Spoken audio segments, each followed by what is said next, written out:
Welcome to our Rolemaster actual play session. Twilight of the Old Order and Ain't No Place for a Hero are two campaigns currently co-joined, set in the world of Duranarki, the continent of men. In this gritty, cutthroat world, politics, religion, and commerce are all intertwined and reign supreme. Characters need to be both smart and ruthless to survive. We hope you enjoy our story, and, as always, may the dice roll in your favor.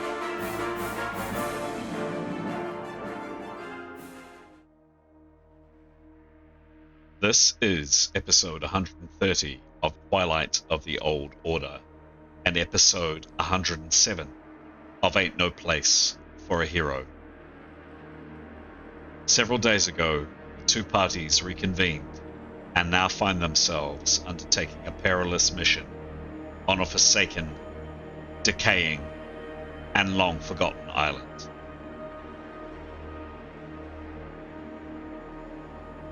We pick up the story just as the party decides to fall back in the face of flames, foes, and death all around. At the same time, Tarquin has other problems.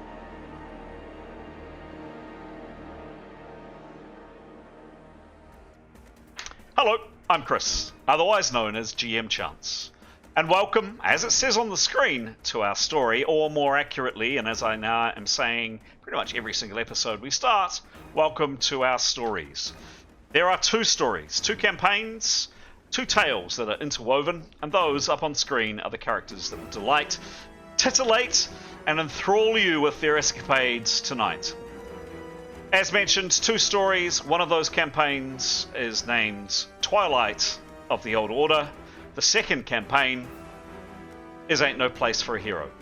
There are 6 characters in each campaign, and you can see their faces up on screen. In a second or two, I'm going to hand over to Pete, who will be starting the introductions of each one of those characters. Just a quick intro who they are and a little bit about them. And then a little bit after that, each one of the players of the characters will provide a bit of more insight into the character that they're playing this evening, and by answering a character development question.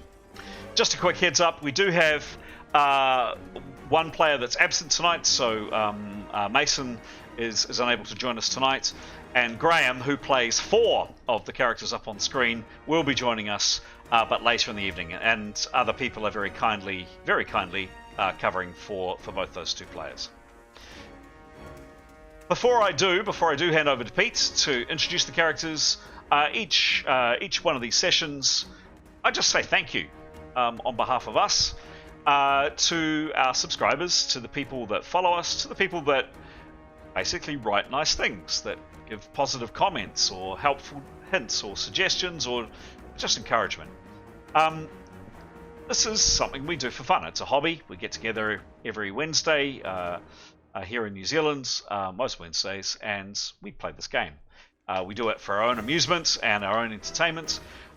And now, by posting these videos online, we get to share them with the world. And it's fantastic. I love the fact that there are people all over this funny little ball of rock that we call home that find the stories that we tell of interest and enjoy what we enjoy what we do as our hobby.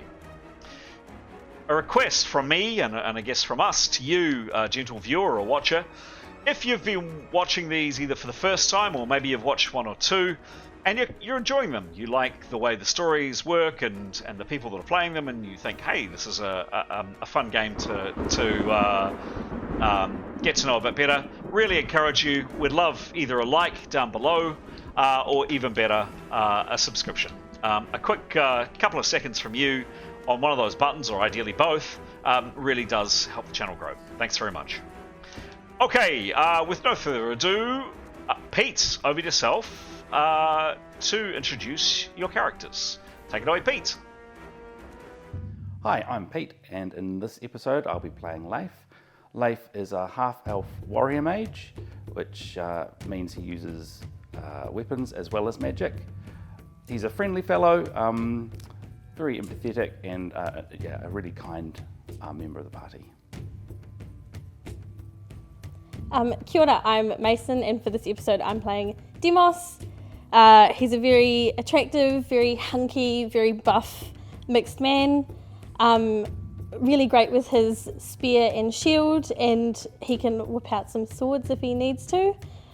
He's not the most intelligent person, but he makes up for it with a lot of kindness, a lot of gentleness, except for when he's fighting. And he's been with the party for a little while, has thoroughly enjoyed his time with them, is very much looking forward to saving the world. And on the side, he is looking and hoping to find his long lost sister that was kidnapped a long, long time ago. Hi, I'm Graham.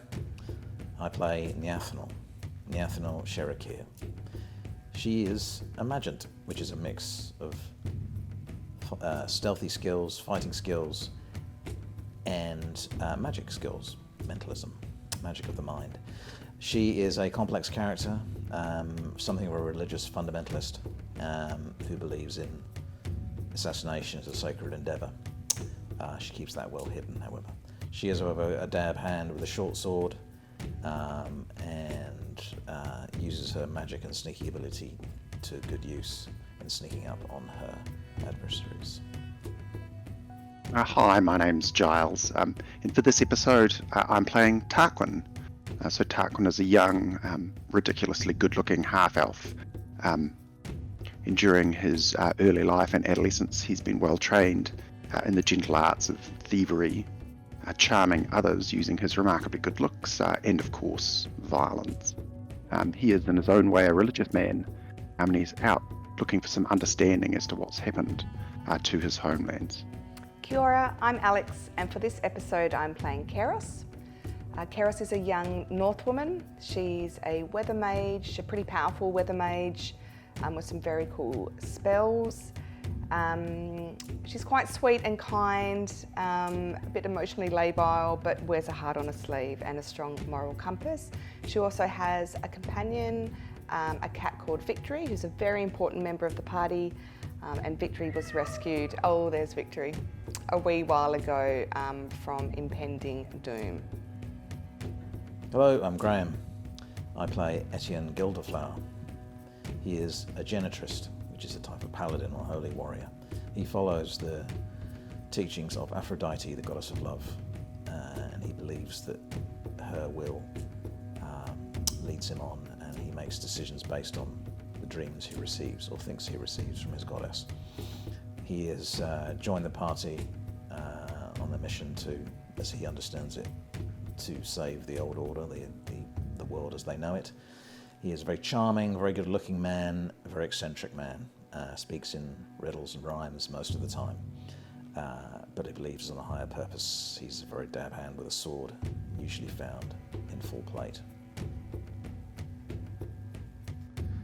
Kia ora, I'm Pete, and I'll be playing Mithan in this episode. Mithan is a ranger. She's a high man. She's pretty good at outdoor skills, and she's a pretty good archer. She's not a people person.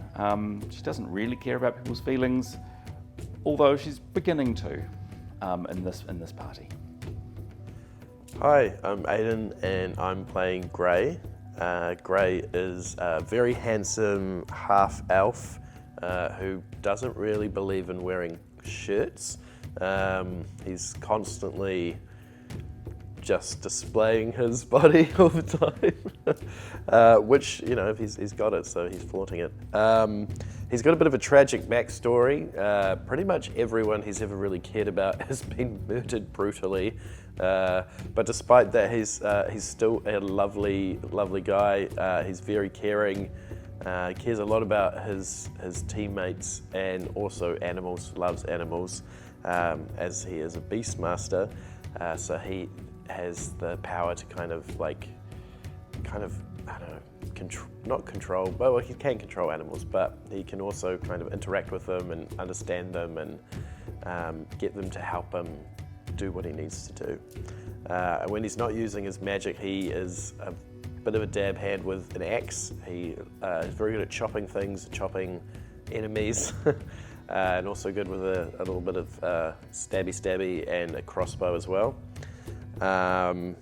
He has a bird called Wingy that is his best friend that needs to have a bit more of a story, I guess. She'll come into it a bit more like down the road, I think. Yeah, that's Gray. Hello, I'm Graham, and I play Severin Kaidegard, who is a human swordsman, a dab hand at the sword. Has spent his whole life training in swordsmanship. He is a very charming fellow and fancies himself as a bit of a leader. Hi, I'm Stara. I play Jada. She's a 6'7" Arab-looking woman. She fights with a quarterstaff, but not often because she's a healer. She grew up in a monastery where they adopted her, and she has just been taught how to heal, do martial arts. That's all she's done her entire life. Hello, I'm Graham, and I'm playing Tanya Anastasia, who is an elven hunter. Dab hand with a bow. She has some outdoor skills, some very adept sneaky skills, and is an interesting personality, a little bit spiky, a little bit difficult to know, but inside, a good egg. Kia ora everyone, my name's Anthony, and for this episode I'm playing Ascallion, or Askel for short. He's a tall half-elf warrior mage who comes from the port city of Shabibi, and accordingly his favourite weapon is his ornate cutlass. As a warrior mage, Askel combines his offensive and defensive spells along with his prowess with his cutlass and in unarmed combat. Kia ora, my name's Pete, and I'll be playing Nicholas in this episode. Nicholas is a common man and a Mentat by profession. That means he is a spell user, and he uses spells from the mentalism realm. Nicholas is a quiet and sort of unassuming sort of fellow. He doesn't like to draw attention to himself. There we go. So, hopefully those faces up on screen make a bit more sense now.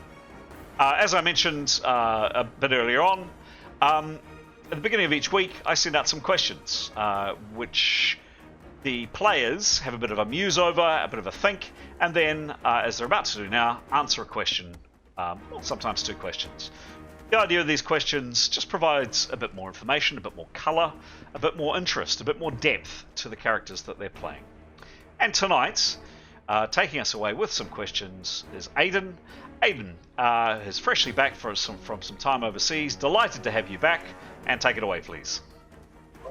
Hola, yep, I'm Aidan. I'm going to answer the question for Gray. When did your character last cry and why? I think definitely the last time he would have had a cry would be very recently when Keros, his new kind of love, very sadly passed away, quite dramatically, right next to him. Yes. I think it would have been quite shocked. He would have been quite shocked, and I think adrenaline would have kicked in. But I think when he had a moment to kind of even take in a little bit of what had happened to him, he would have shed some tears. And I think there'll be a lot more tears with him and Wiggy in private when he gets a proper moment. Excellent. Thank you very much. And yeah, that was it's always sad when a character dies. Everybody feels it, including the GM.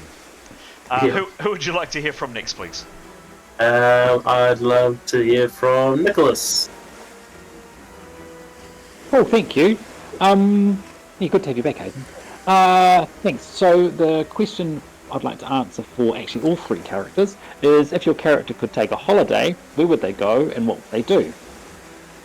For Leif, I don't know if it's exactly a holiday, but a journey he'd love to take would be to the island of Gaul, to the Blessed Isle on the island of Gaul, to meet his mother. The Twilight party, so not the group that he's in, had actually by chance been sort of helped out by the elves on Gaul and met his mother, and she sort of mentioned his name. And so, yeah, now that he sort of has more information about where she is, it's always been a goal of his to go and meet his mother.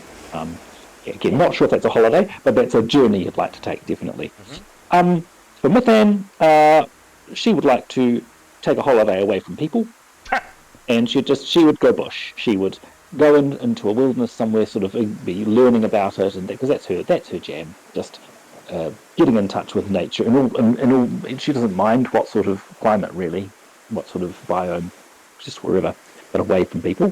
For Nicholas, he would want to go to a library. He's a city person. He'd like to go to the great institutions of the world. I don't know if there's a bench in the great city of Bathsheba, if there's a library there, or the great library of Treverne, which is sort of near where they are. But he would want, that's what he'd like to do, is go and learn. Excellent. And Sure. yes, there are some amazing libraries in Bathsheba, for sure. Yeah. Excellent. Thanks, Pete.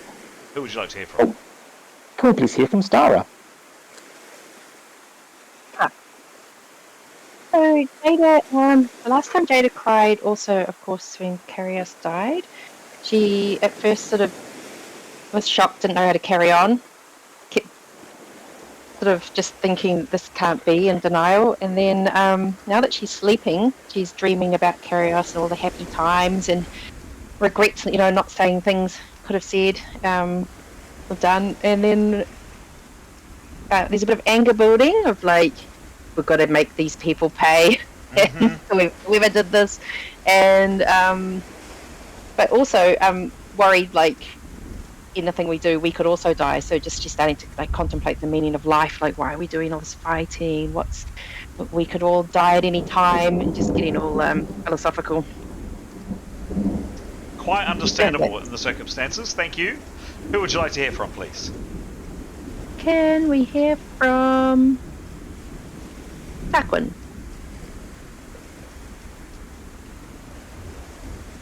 Tarquin?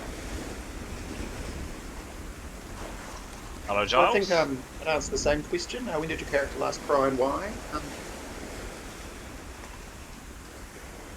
Oh, no. Yeah, no, we can hear you. We can hear you. Can you hear me? Yes. Hello? Yes, hello.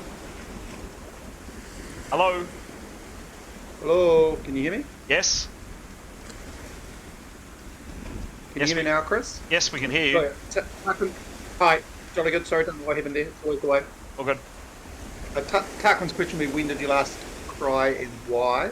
I think for Tarquin and the people he grew up with, crying was a hard no. You just didn't do it for any reason, and was indeed considerably punishable.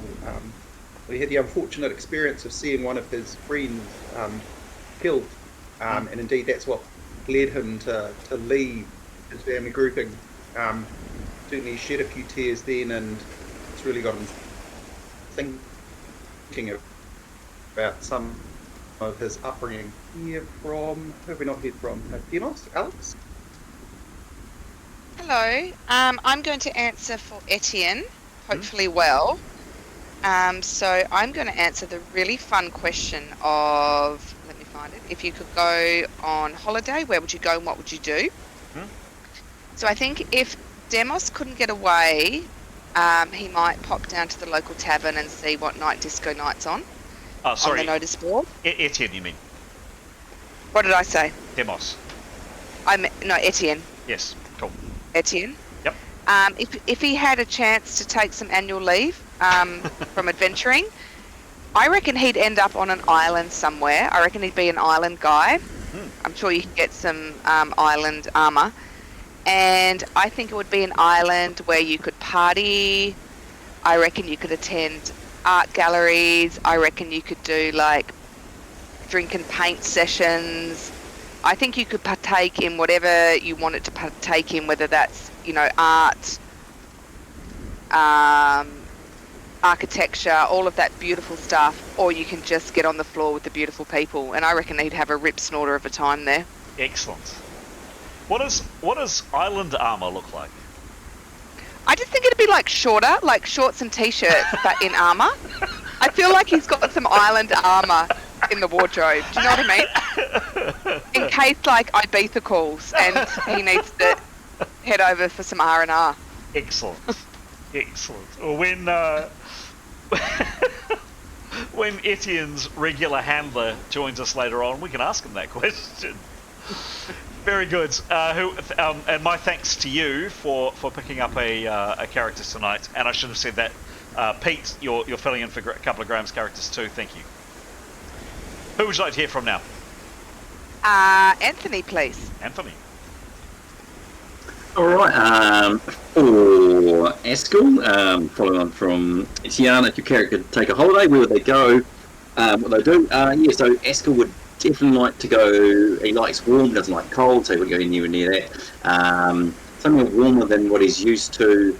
Lots of fun, partying to the point that he can't remember a couple of months. I think that's what he would like to do.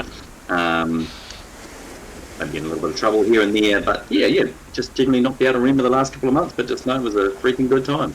Excellent, thank you. And for Demos, when did your character last cry and why? Okay, a bit of backstory. Looks like when Demos was 9, he suffered from genital crushing. So that would have been the last time he had a good cry, and there's nothing in his actual story, but his father was a blacksmith, so I'm going to say it's probably linked to that, some sort of workshop mishap. Probably could also come with a bit of his fear of darkness as well, could all linked. I mean, Demos's father was not a very nice man, so yeah, look, who knows? But yes, that's right, I'd forgotten about that. Ouch. At 9 years old, it's pretty horrendous. Pretty formative. And again, my thanks to you for playing Demos in Mason's absence. Who would you like to hear from? Who haven't we heard from? Yeah, I think we've done. I think we have. How about that? So, excellent. Thank you very much. There we go, gentle viewer and listener. That's the team in all their glory. 12 characters. A very disparate bunch and a very large number. So regular viewers and listeners will hear that sometimes our rounds, Rolemaster is broken down into 10-second rounds. They can take quite a while because there are a lot of characters on screen. But hey, because we have 2 parties. There we go. As per usual, I'm going to turn the speaking stick over to Pete to take us through what happened last time. And also bearing in mind we have Aidan back with us after a few sessions away, so there could be just a heads up, there could be some qualifying questions. I'll switch to the map, which is probably easiest, and then what we're going to do is we'll jump into rounds straight away. Pete, please take it away. Cool, thank you, sounds good. So, beginning of the last session started with the majority of the party in the cave, and we had sort of all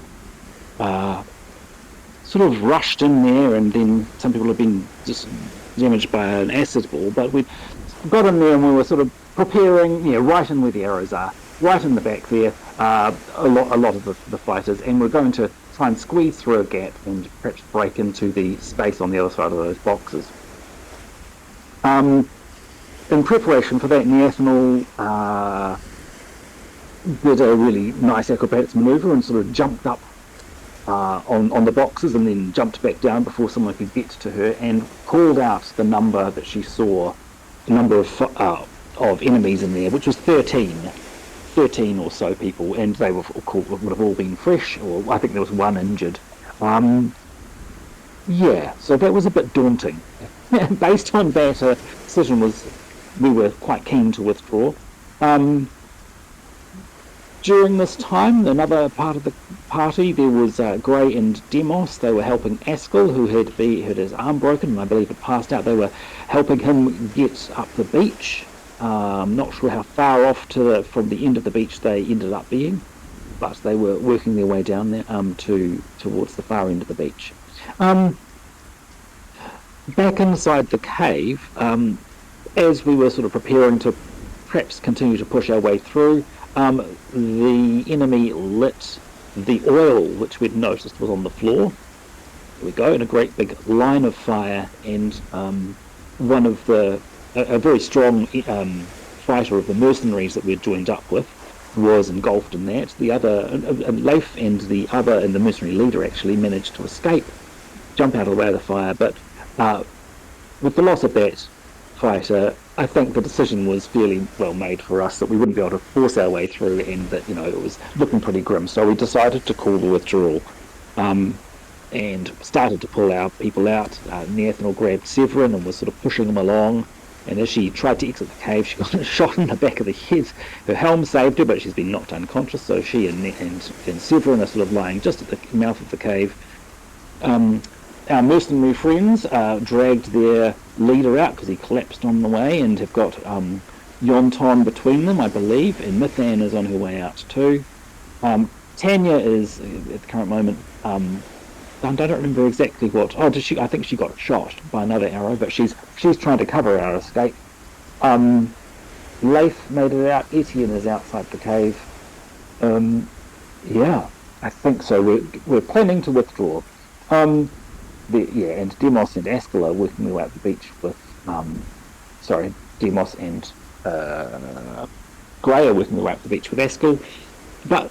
Also, further up at the far end of the beach, unbeknownst to the rest of the party, is Tarquin. He was left to guard and watch. He was left to guard Jada, who's trying to sleep in Nicholas, and Kyros' body. And something is afoot up there, but the rest of us don't know about it. I think that's that's most information. Please help me fill in any gaps.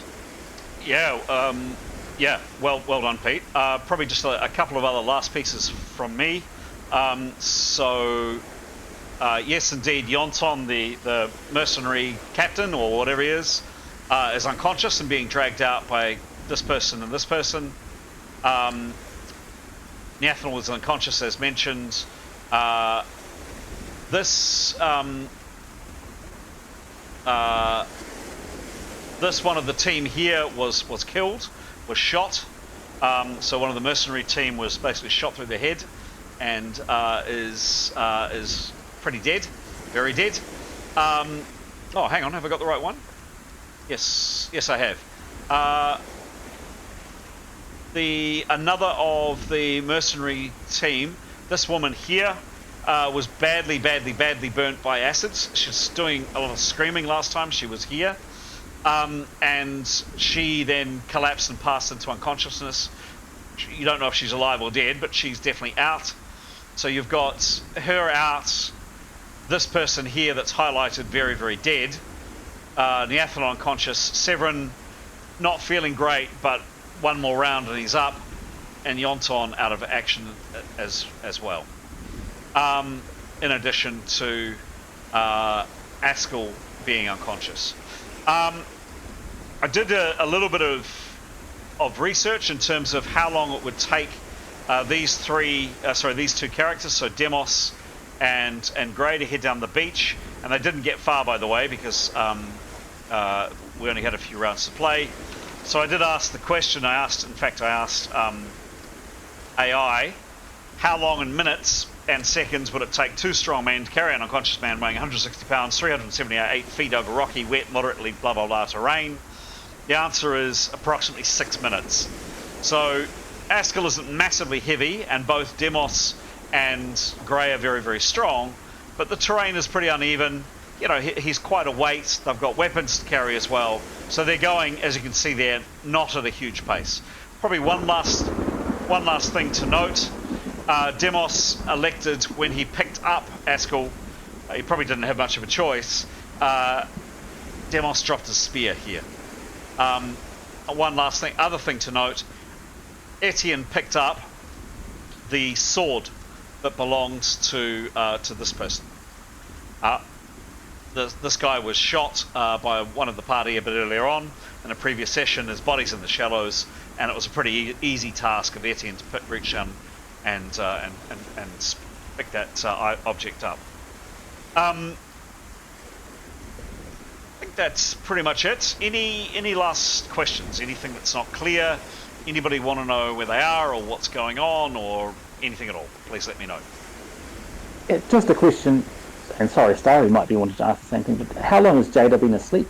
Or is she even asleep yet? I'm going to say she probably has. I'm going to say half an hour or so. Yep. So not long. Yep. Thank you. Yep. Thereabouts. Oh, does Jada have to, like, if she wakes up early, will she be level 8 when she wakes up early, or does she have to have a full night's sleep? Gotta have the full night's sleep. 8 hours. Okay. Yep. 8? Oh, she only usually sleeps 4. No. No, I'm joking. Okay. Alright, thanks. Alrighty. Any other questions, guys? Anything else that's not clear? Anything else that people want to know? Going once. Going twice. Sorry, Jim. What's the distance between Demos, Grey, Askell, and last person? Last person here? The closest person to them. What's the distance? So how far they've actually got? Not far. I mean, they made about 50 or 60 foot. Oh yeah, no, it's meaning from the very last person, the closest person to them. How far away are they from them? 20 foot. Oh yeah, they've got. Are they visible? Like, or they gone around a corner? Looks a bit like they've gone around a. Mostly yes and no. Okay, cool. Yep. Actually, one last thing. This guy, I shouldn't have said, is actually not there. He was up, if you remember. He was doing some quite sneaky maneuvers, kind of darting in and out with, basically seemed to be immune to gravity. And he had 3 points of contact, 2 feet and a hand on the stone, and was moving above the cave mouth. And on a couple of occasions, he'd thrown daggers, and apparently with some effect, into the foes beyond. So he's actually not standing where he was. I'm going to put him out here in the water, so you're aware. Cool. Any last questions, guys? Going once. Going twice. Let's start the game.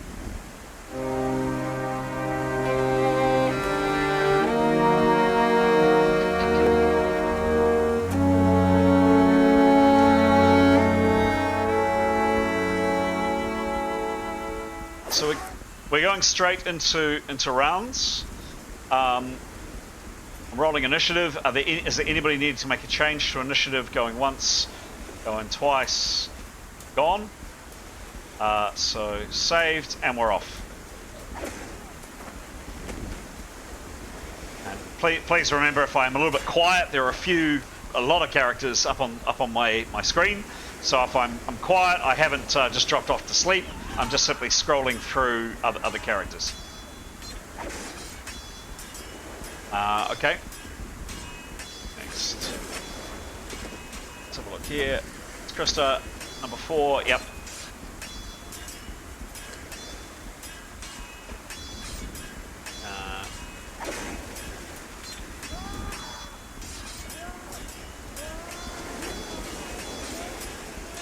Okay.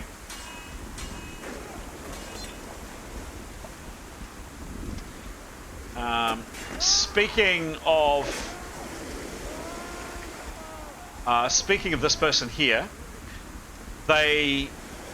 scamper is probably the best word, and probably anybody here can see this person. So anybody in this area here sees this individual run, and it really is very eerie to watch. As I say, they've got 3 points of contact on the stone arch, 1 hand and 2 feet, and moves rapidly from here and positions themselves here with a dagger, poised but not thrown, and looking back at the way that people have been retreating out. Potentially, your guess is doing what Tanya is doing, covering the retreat.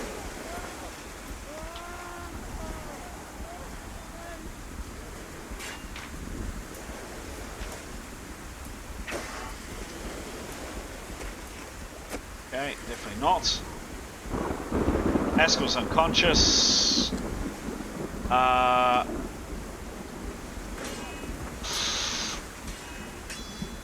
Yeah, Tarquin, I've got some more information to you, but I'll come to you in your own turn in a second.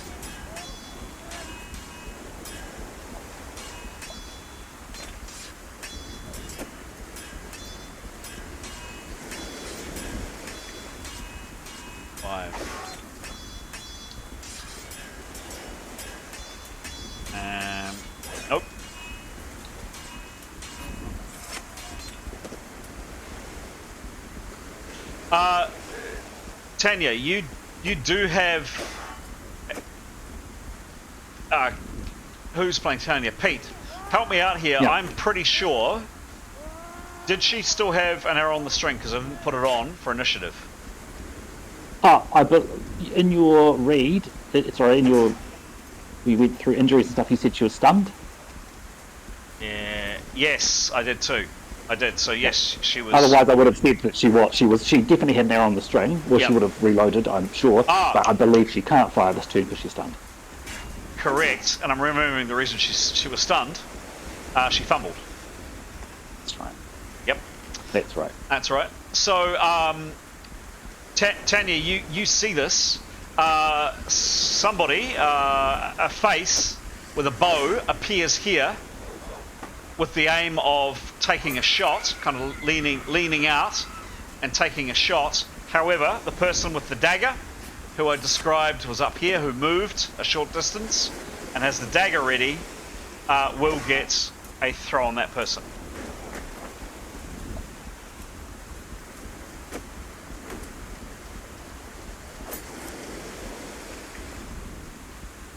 You better hope they hit them.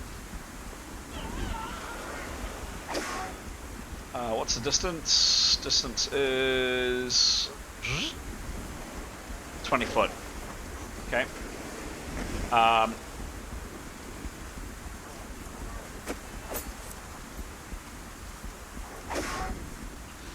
Negative 25. A lot of cover.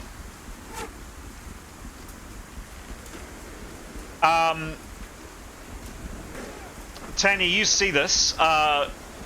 Glancing shot from the person from above with the dagger. So they throw, and whoever it is was reaching out. It was actually with a crossbow, I should have said, reaching out to take a shot at somebody, but they got clipped. They yelped in pain and stepped back. That person, had they not thrown that dagger, somebody here probably would have got shot in the back with a crossbow.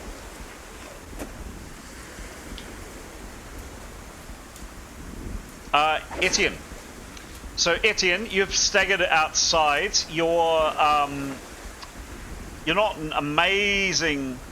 Oh no, you're okay. You're a few hits down, but other than that, you're okay. What are you doing, please, Etienne?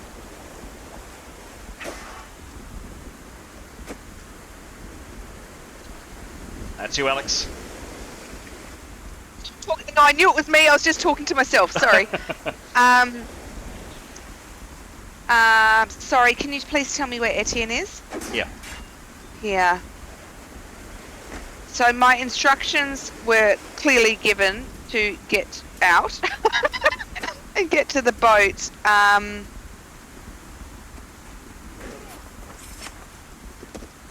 Otherwise do nothing. So we're not moving as a whole yet. Can I hold action till the end? I don't want to muck up Graham's character. Okay. Is that okay? That's okay. Yep. Okay. Sure thing. All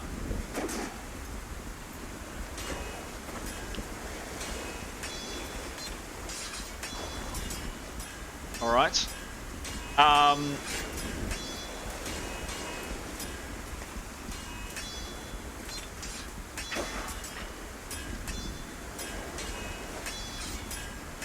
Just coming.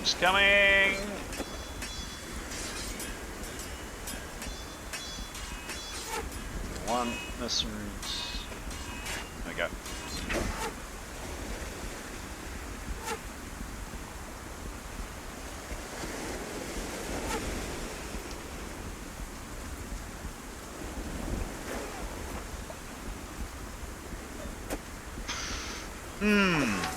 Okay,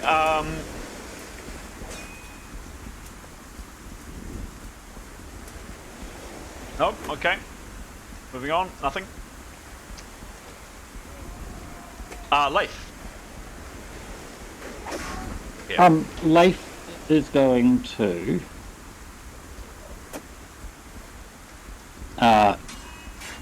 say loud enough so that Tanya can hear and Etienne can hear. So not shouting. He says, "I'm going to get the boat."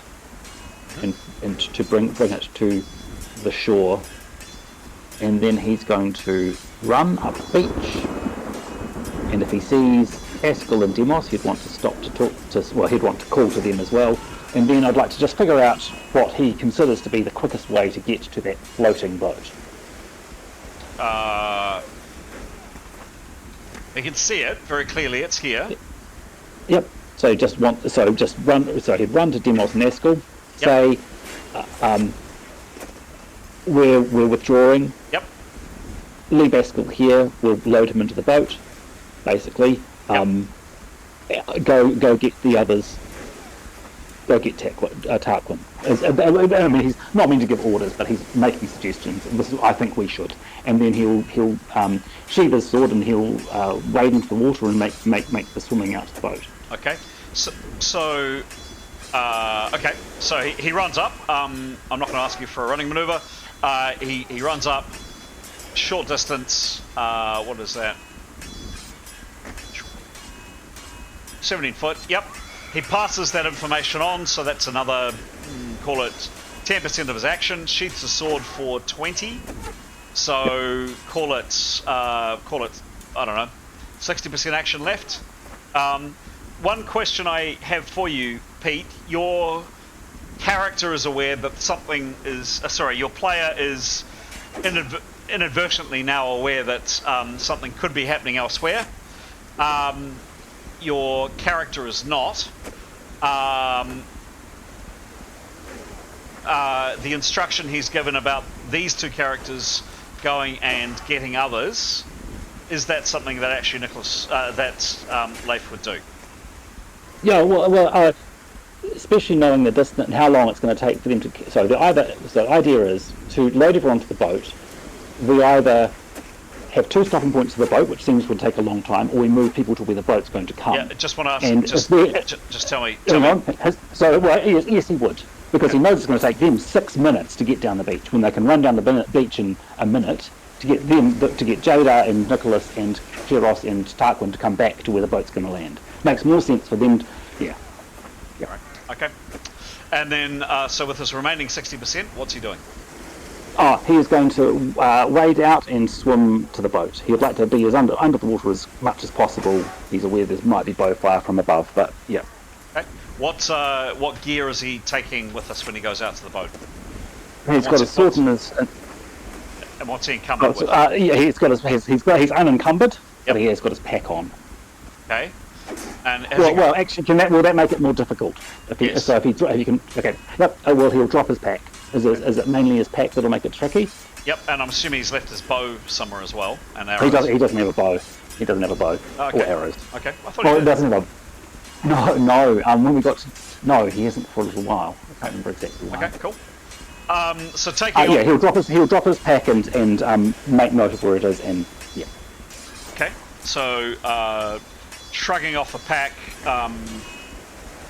Say another 10%. So say 50%, give me 50% action to start, probably start wading out, and gets to about there, and I'll ask for a swim next round. Sounds good, thank you. Excellent, thank you. Mithun.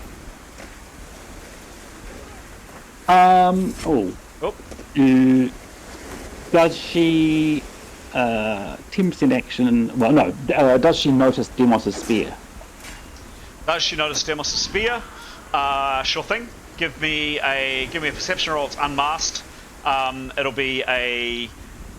I'm going to call this a medium. It's a very large object, but there's a lot going on, and probably looking for things on the ground is maybe not a priority for her. Give me a roll, please. Oh, sorry, actually, it makes maybe in this role as well, does she notice Severin and the ethanol as well? Yeah. 96. 96, roll again. Plus 20. Plus 20, plus her perception of... 83. Wow, yeah, okay. Well and truly. So she does a quick, even with the negative 20, for a quick action, a quick perception, a quick glance. Yeah, her keen eyesight, maybe it's the flames from the inferno inside. Yes, she notices Demos' spear here. She does also notice both Neathanel on the ground and unconscious, Severin, who is able to speak, of course, and also with such a good roll, she was aware. She kind of sensed or felt or heard somebody cry out. She saw the dagger from up here loop end over end and strike. Didn't see it strike somebody, but she heard it. So she picked up that information, the spear, and then these two people on the ground, and basically taken up all the information in this area with a roll like that. Cool, thank you.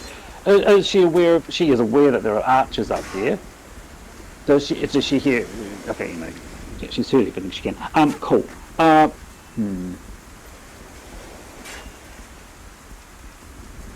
She is going. She's planning on picking up the spear when she runs, but she's actually wanting the other people to go first. The people with Yonton, she wants them to go first. So if there are people shooting, they get shot at first. So she's going to hold. Okay, she's going to hold. And, and she's going to say, let's go, to try and hurry them along. Lovely, very good. Okay, thank you. So remind me, both Mithan and Etienne, that you have held actions. Etienne, I didn't actually hear what your held action is. I know what, Mithan, your held action is. Etienne, what is your held action, please? You can't just say, I wait and see what happens. You've got to tell me what you want to do, Etienne. Sorry, my thinking is, I think he's at -50 for his manoeuvres, that he would need to start making his way to the boat, or to the point for the boat, because he's so slow. Okay. Yeah. He doesn't actually have penalties, by the way. I thought Graham said he's -50 for movement. No, that's okay. No, he doesn't. I think that was temporary. It was temporary, but it's gone. Yeah, no, he doesn't have penalties. I thought he was sorry to jump in. I thought he was stunned for 10 rounds. I've got 8 rounds or so left at -50. Is my instruction, but if he's not, well, I'm happy to go with that. Etienne, Graham told me 8 rounds or so stunned at -50. Okay. Did I read that wrong? I think Graham's got his wires crossed. Etienne was stunned by the acid blast, but it was a temporary stun. It was like must parry next round at -50, and that has gone. Oh, okay. We'll go with that. Yep. Perfect. And I don't have him as being stunned for some reason. So obviously, Graham, don't worry about it. Okay. Next up is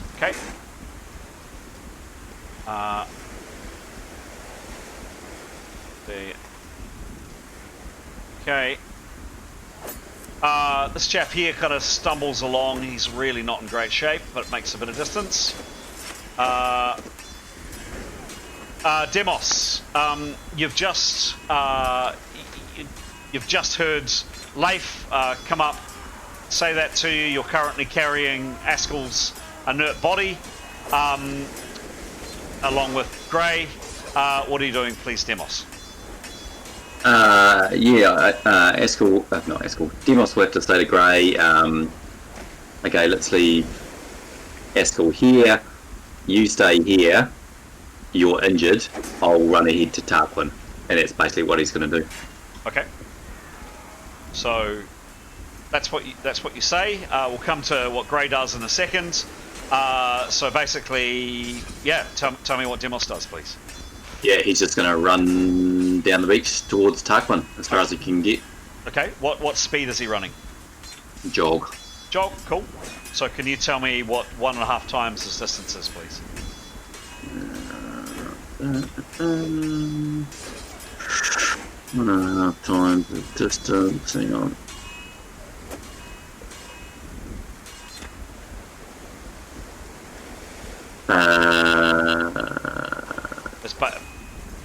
Down it. Sorry.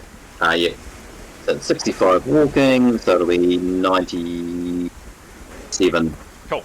Lovely. Perfect. Exactly what we wanted. Cool.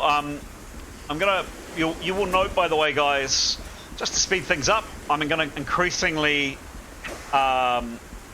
not ask for running maneuvers just to speed things on. I will from time to time, but perhaps not as regularly as I used to. 97. It's a jog. Minding his footing, he gets to about there.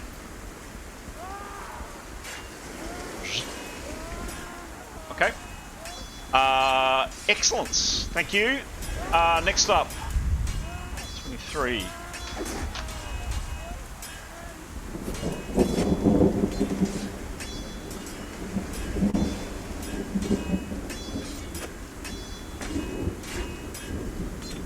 Yeah.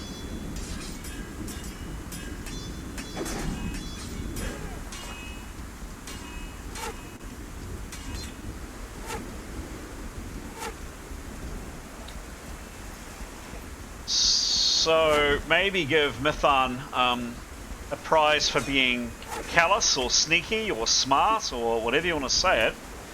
Sure enough, just here, someone does stand up and does shoot exactly what you had expected and takes a shot at this guy in the back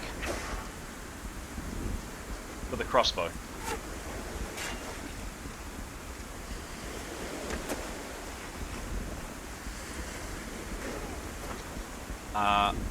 No shields.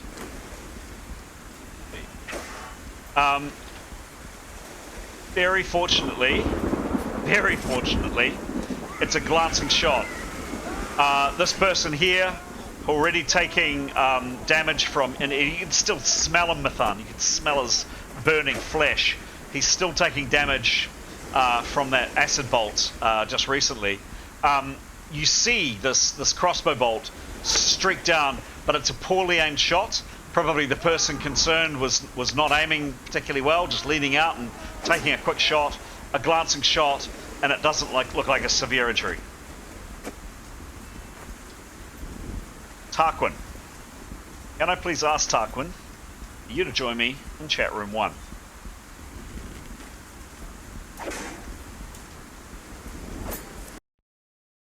Hello. Chris, how you doing? Good. So, Tarquin. I've lost my picture. Yes, you have. Yep. Yeah, just give me 1 second, because when I change room to room, I lose what I'm projecting. So, just give me 1 second to pause that. There we go. And also the flames. You can't hear the flames currently. Pause. Pause. There we go. It's a bit quieter. So Tarquin, I was a little bit in error. I had thought your darkness spell was 10-foot range, at which you successfully cast, I think, the round before last, which would have been a distance of about that. And then, 100. Yeah, and I hadn't twigged that, but then I did twig that, and because after I read your spells. So, you see those red dots? That is a distance of 100 foot out from where Tarquin is. So all of that area is suddenly, and quite dramatically, dark. And I think the description of the spell is basically the darkest night possible, or words to that effect. In terms of what light there would have normally been on this date, guess what? I even have that. The new moon was how recent? It says darkness is equal to the darkest night. That's correct. Yep. So the next full moon is a week from now, so there would be some moonlight, but not a lot. But definitely not a lot. So it is suddenly very, very, very dark. And I'm actually going to retrospectively play back what happened. So as soon as that happens, so we're actually going to go back. We are still going to play the fact that you then tried to cast another spell, which didn't work. You'll remember that your last spell failed. Yeah. So we are going to... Yep. But we... well, hang on, what's fair?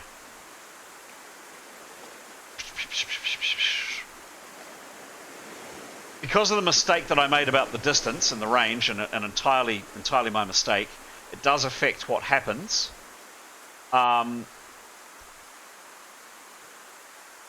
So no, look, no, you get a freebie. You get a freebie, Tarquin. You failed one spell initially to cast darkness. It didn't work for some time. You tried it again, and it has worked. Right after it has worked, can I ask you to? And the last thing you saw, by the way, was a person, and they were about about 2 rounds away from stepping down onto the beach. So they're right here, basically. They're just coming down the last of that little zigzag here. The last thing you saw, and then suddenly it will be. Sorry, Chris. Yep. And then suddenly it became very dark, and you no longer see them. I think, to be fair, if you cast another spell... Oh, what do we do here? Oh, we're going to have to do a complete redo. So, you're very lucky. That second spell failure that you tried last time, for whatever the spell you're casting, I think it was be able to see at night, is null and void because of my error. So you now get to act the round after you turned it very, very, very, very dark in here. And the very first thing I'd like you to do, please, is make a perception roll. Okay, so so this is an observation roll. That's probably the best way to describe it. This is not part of 45. Cool. This is not part of 25. Thank you. This is not part of your action. This is just something that your character either. And what's his perception, please? It's pretty high from memory. 90. Right. So, the round after, or kind of just as you cast that darkness spell, very clearly,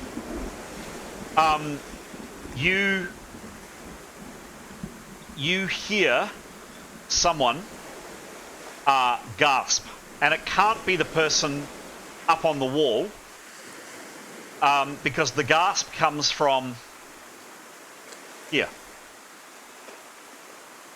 And then, again, someone in this area whispers in Thebronic, suddenly gone dark. What do we do? It's now Tarquin's turn. What do you do? Okay, so I'm going to surmise there are people I cannot see much, much closer to me than I thought there were.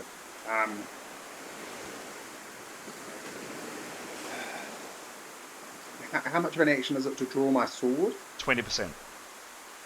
Yeah, damn it.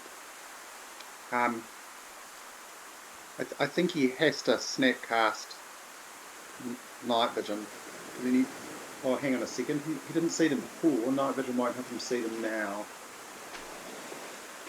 So I think he's going to draw his sword. Yep. And then, I mean, there's no point holding over his action, is he?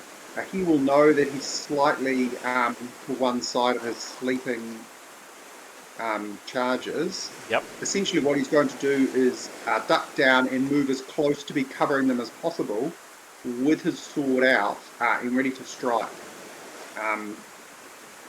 Okay, it is pitch black for Tarquin. Yeah, I think that's all he can do. So it's going to be one large step to the left or two large steps to the left, carefully feeling his way as quietly as possible. Okay, so he's making a stalk roll? With his sword drawn. Yep, make a stalk roll, please.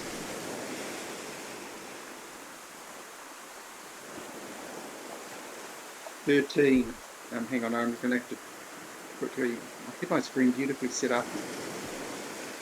All the spares. Okay. And his stalk and hide is 62. Plus 13, okay.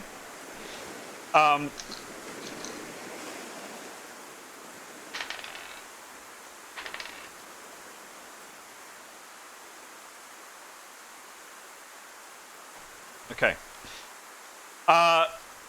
So as he now he's going in the pitch black. As he steps, he takes one step, and there's a crunch underfoot, and a voice comes out of the blackness in front of him. Who goes there? Who's there? Identify yourself. In Thebronic. It's close. It's really close. And Tarquin then hears kind of some shuffling from a bit further away over at the wall, and a scuff as though someone is moving. He's moved just a foot or so. Still got enough action. How much action do I have left? Call it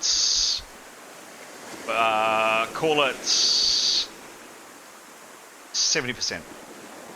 Okay, I mean he's gonna say something like, "Just me," using as much of his duping skill as he can, so he'll sort of muffle his voice in order to say that. And if he can, he'll throw his voice away from himself. He doesn't have a ventriloquism skill, unfortunately. But so he will respond. Okay. Will he respond? Will he respond? Yes, and he's going to try and dupe him into thinking it's someone from his party. And he might say something like, "What just happened?" or "What happened?" So all of this he'll do quietly, with throwing his voice as best as he can, in an effort to dupe the person who spoke.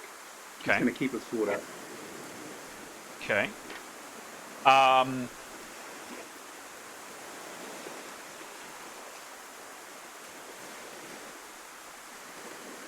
Okay, duping an unseen person. So how would this work, I wonder? Give me a roll. Give me a duping roll.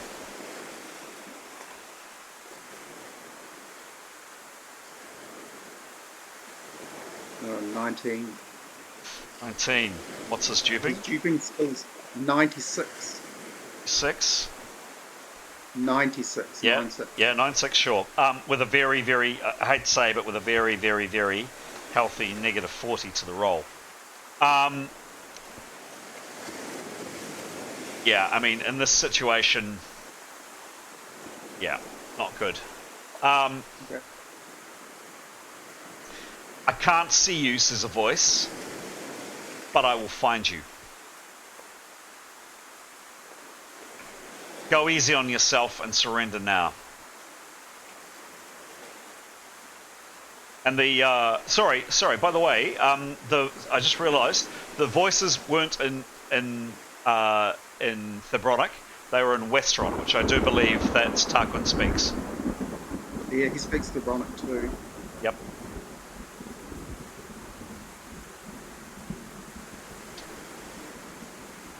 Okay. Go easy. Yeah, make it easy on yourself and surrender now. And whatever foul incantation you've put on us, change it. Stop it now.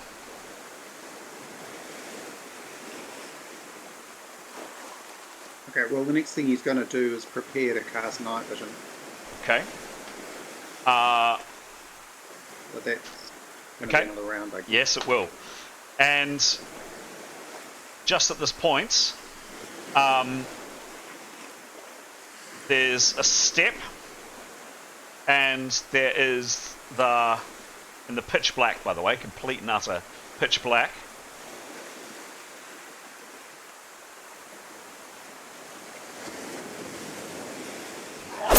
The swing of a sword in Tarquin's direction. Now, Tarquin can't see anything, and this, you're assuming this person can't see anything, but who knows?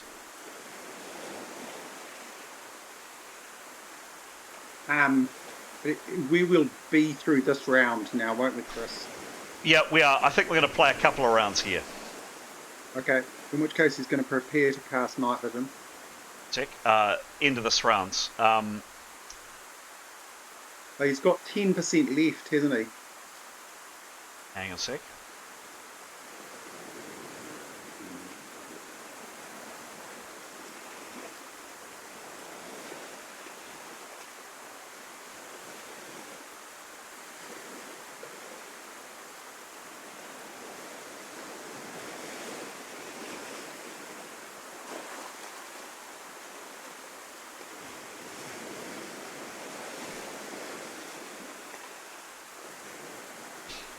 Tarquin.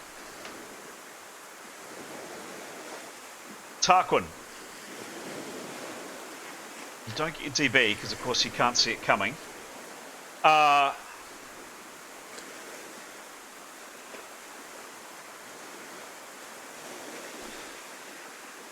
So even with plus 100 to your defense, just check this. Yeah, even with plus 100 with your defense, in other words, you know, you're in this situation, this blade finds you. And Tarquin, you feel the cut of razor-sharp steel slash across your chest, does you 5 hit points. Miraculously, amazingly, wonderfully, no critical, but you've just been cut for 5 hit points. We're into the next round, and no, I think we are going to come out and we are going to go round by round. That's actually what's fairest. Yes, we are going to. Yeah, we will do round by round. So we'll leave it there, and it also gives you a chance to have a think. Okay. So can I just check? Tarquin's prepared for one round, hasn't he? No, he has not. So this round, he has got up from where he is. He crunched, moved, said his talked, drew his sword, talked. What did he do with his bow, by the way? Little grand arrows. Well, I mean, he'll have his sword in hand, so he will have like resheathed his bow. Or you can't resheath a bow. You either carry a bow or you drop it. You still drop it. Okay. So he's moved up. He's got a sword in hand. He's staying where he is. He said his couple of words, and then this blade found him, and he can start preparing next round. Thank you. Okay. See you back in the main chat. We went up, and she's back. Alrighty, I am back. Oh, okay. Shh. Next up is. And sorry, just we do have someone listening in, but not able to talk. That would be Graham, I believe. Oh. Oh, and nope, he's just gone. Oh, he was there. I saw him a second ago, and he's now gone. Okay. Next up is Grey Roughwinds. You can't see the map, of course, because I've just come out of the other chat room. I'm just bringing on the map in a second. Coming up on your screen right now. Grey, you've just heard and seen Nicholas come up and say that to you. Demos has started jogging off down the beach. Nicholas has jumped into the water. What are you doing, Grey? We were carrying someone. Is that person? Am I with that person? Yes. So you were carrying. Yeah. You were carrying. We're carrying Askell. Carrying an unconscious Askell.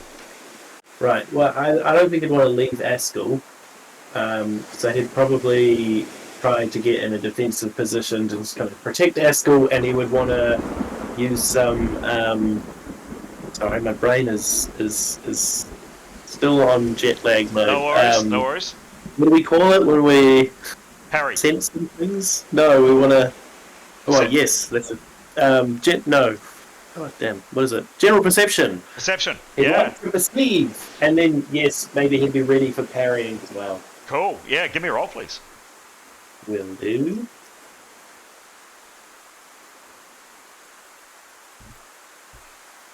So 16. 16. Sure. It is masked, of course. When you Yes. say general perception, please tell me kind of which direction he's looking and what's he looking for. He would be looking. He'd be looking to see out to where Demos is running in the opposite direction, because he has a sense of what was happening behind him, but he doesn't know what's going on ahead. So he'd be wanting to perceive just in case there's any threats coming. Yep. Yes, and he'd just want to be ready to defend himself and Askell if necessary. Cool. Okay. Done.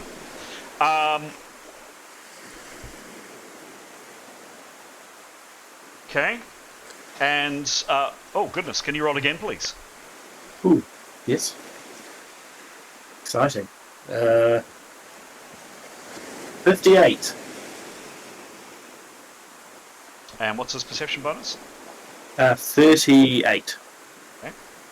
So, looking down here, he just sees kind of Demos's shapely legs kind of trotting down the beach.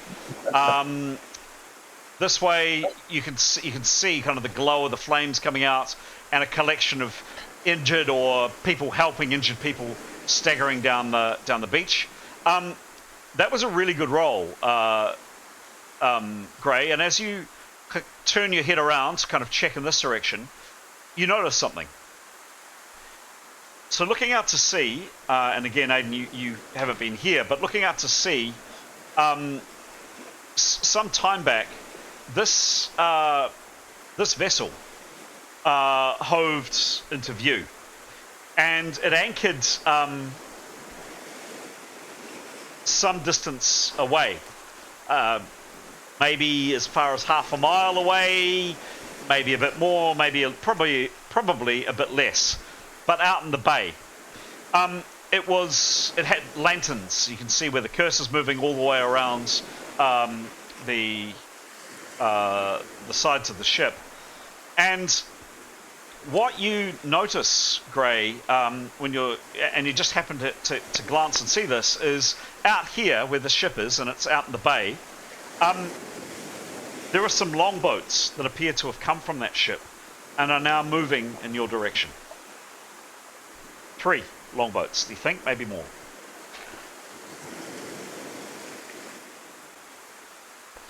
Okay. Can he see? Is it Leif that's swimming out? Yes, wading out at this stage. Yes. Is he in? Is he close enough that he can hear Gray? Oh goodness, yes. No. Distance is it's 20 foot away. Yeah, absolutely. Okay.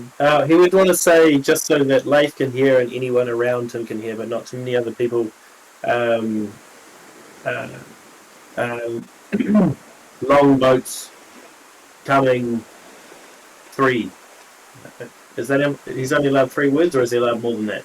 So, if you use 100% of your action, you get 3 words free.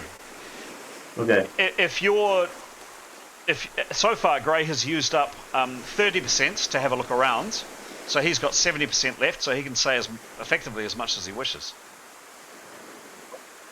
He would probably call Leif's name so that Leif could see. Yep. And he would point in the direction where he sees them and say, "Boats are coming." I'm not sure what to do about that situation.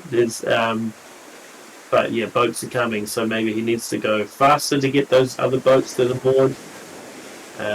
It seems maybe a little bit more intense. So yeah, boats are coming. Okay. Okay. Anything else from Gray? No. He'd just be ready to parry. Cool. So, and people in your immediate vicinity who probably would have heard that, yeah, I mean, people kind of in this area would have picked that up. But Leif, you've definitely seen and heard that, and you can act on that next turn. Okay. Thank you. Further down the line, this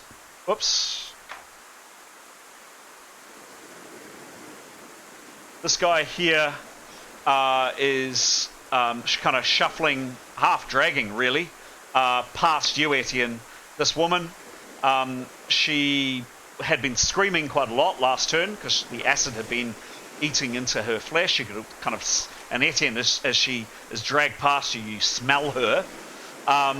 And he continues pulling this woman's body down the beach past you, Etienne. Number 2.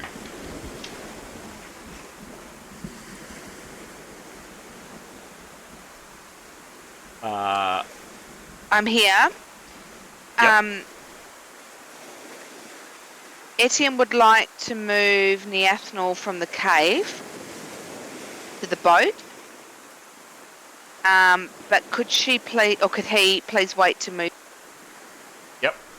Okay, we'll come to your turn. at the end of the round. Is that right? That's what we'll do. I mean, he can act now. Are you doing it now, or are you waiting? What are you doing?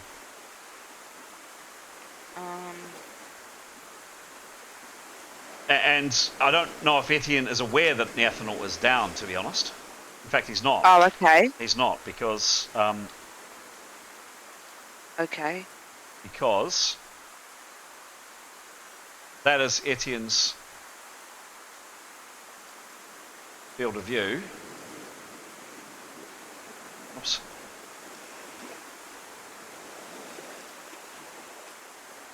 I mean, he might have seen the Neathanel go down. He might not have, from that position. Could he do a perception then, and then based on that start moving her? Yep. So your declaration was to do something else, I think. So you get a -10 for cancelling your action of whatever you're going to do. Give me a perception roll, please. This is unmasked. Now, Etienne wears... So just a reminder, Etienne wears a full helm. He's got like a bucket on his head. He is highly protected in his head, but it's very, very hard for him to see in here. Give me a roll, please. Well, my action was based on the assumption that he did know. Bearing in mind I'm playing someone who's not my No, character. for sure. And I really appreciate you playing. Yep. Give me a roll, please. 80. 80. What's his perception? Oh,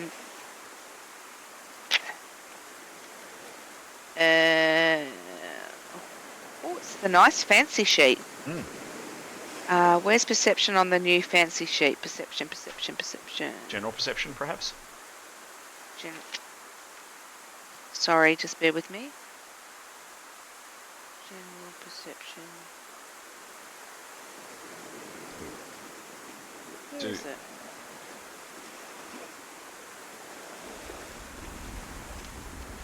General knowledge. Sorry, guys. I can't see his perception. I'm not sorry. I'm used to the old sheet. I like the new sheet. Perception. I've got general knowledge. Oh my goodness! It's the first one. Sorry, it's plus 21. So sorry. Okay. He doesn't notice, I'm afraid. He doesn't notice she's down? No. So you That's need awkward. Yep, it is. So what's he going to do? Does he notice that she's not with the group? He sees what he sees, and he doesn't see Neathanel. Can he go and investigate? Yeah, if you wish. Could he put his shield up and just move around very carefully around those rocks, conscious of arrows, shield up and ready to duck under the shield? Yep. And perceive that way? Yep. I mean, he with that amount of preparation, and he could use the shield for a melee parry if he wished as well, which is basically taking out of his attacking skill and putting into blocking with his shield, if he wanted to. Yes. So yes, moving around, he does get... I mean, he's peering out of the tiny little holes in the helmet, but yes, with a bit of time, he can make out the rest of that scene. And how much has he got left, GM? Not much, because he's taken a while to kind of spot her, but yep, call it half left. Half, enough to drag her round, or enough to go back round himself? Well, he doesn't want to hang out in the open, do you know what I mean? Like he wouldn't be able to drag her fully round in this round. Could he start dragging her round and hold the shield up at the same time? So facing the barricade, correct? So not putting his back to the barricade. Yeah, no, he'd be facing the barricade, shield up, and starting to drag her. Okay, yep, done. Happy with that? Is that okay? Yeah, okay. that's fine. So, oh God, don't let me kill Graham's characters. Oh God. Okay. So I'm not going to futz around with the counters too much, but that's what Etienne does. Done. Cool. Okay. That's So you've reached. Thank you. Your shield's up. You're using your DB. So a shield parry, missile parry.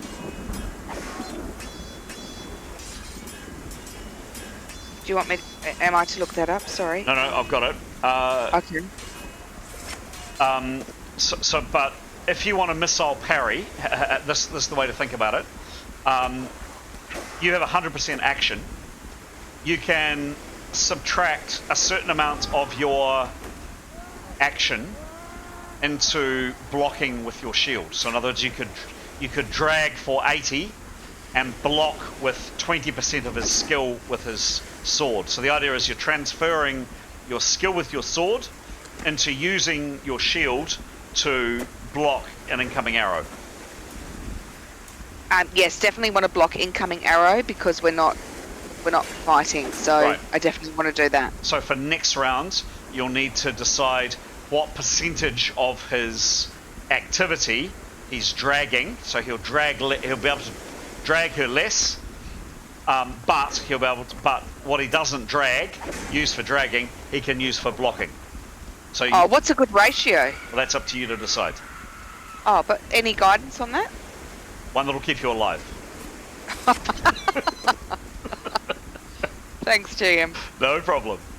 But he's currently now with his shield up, yeah? Correct. Currently now, Correct. yeah, okay. Sorry, I interrupted you. What were you going to say? Just gonna say, all part of the service. Please. Okay, moving on. Number 2.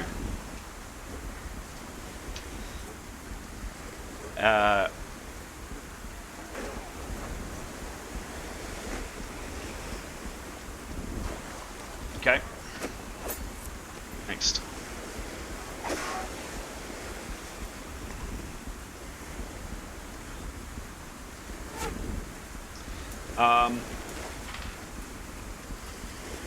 Whoop. Hey, whoa.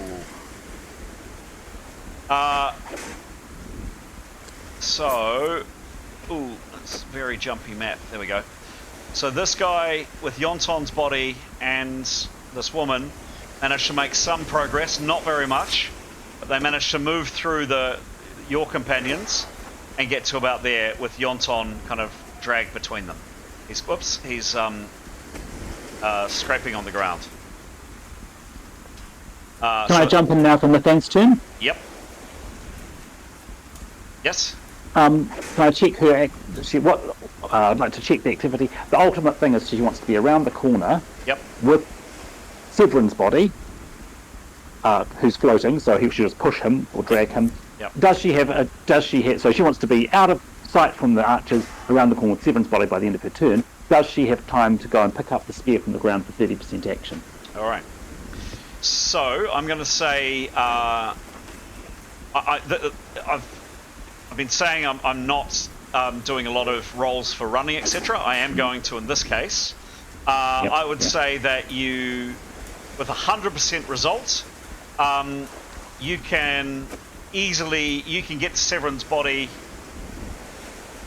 if you do a light maneuver based on your moving and armor skill.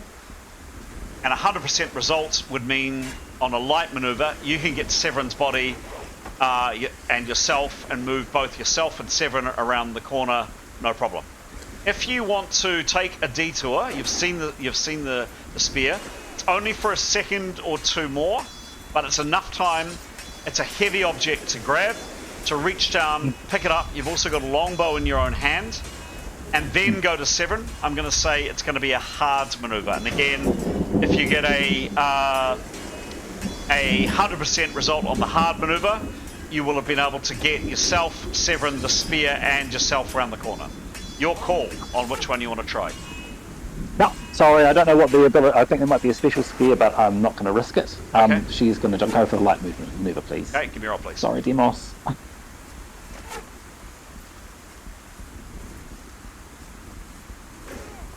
Uh, 51. 5-1, and what is her moving and armor skill? Plus 27.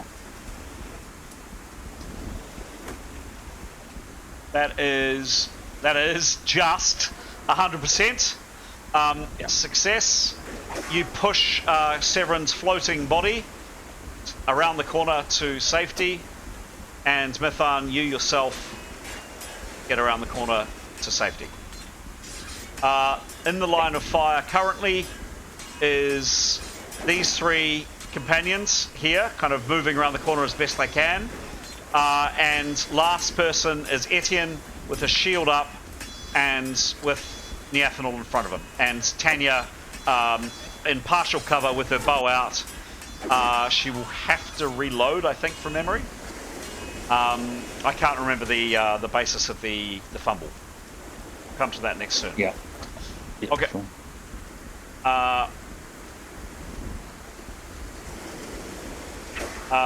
Tanya, your action, you were stunned this round, you'll be unstunned next round.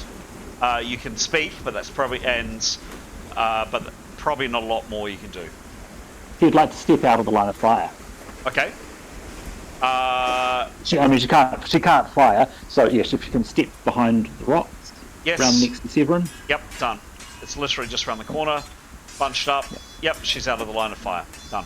Leaving poor Etienne all by himself. Okay.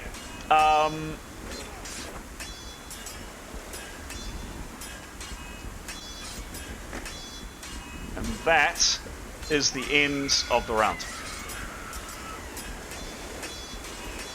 New rounds. Rolling initiative. Does anybody have any changes to initiative? Going once, going twice, gone. Okay.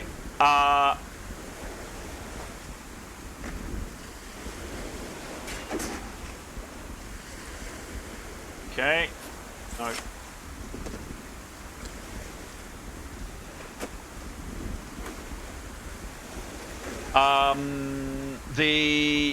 Not that anybody notices, but the person kind of perched up off the wall, kind of covering your retreat, draws another knife. Probably not that anybody's aware of it, but you are now.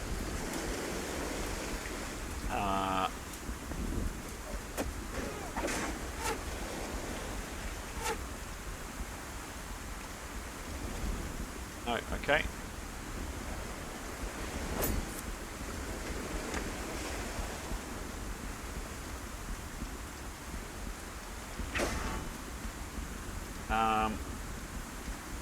Okay.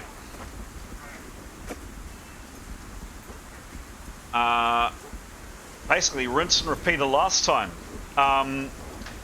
Someone again appears here with a bow and tries to take a shot at somebody, but gets a dagger at them first off.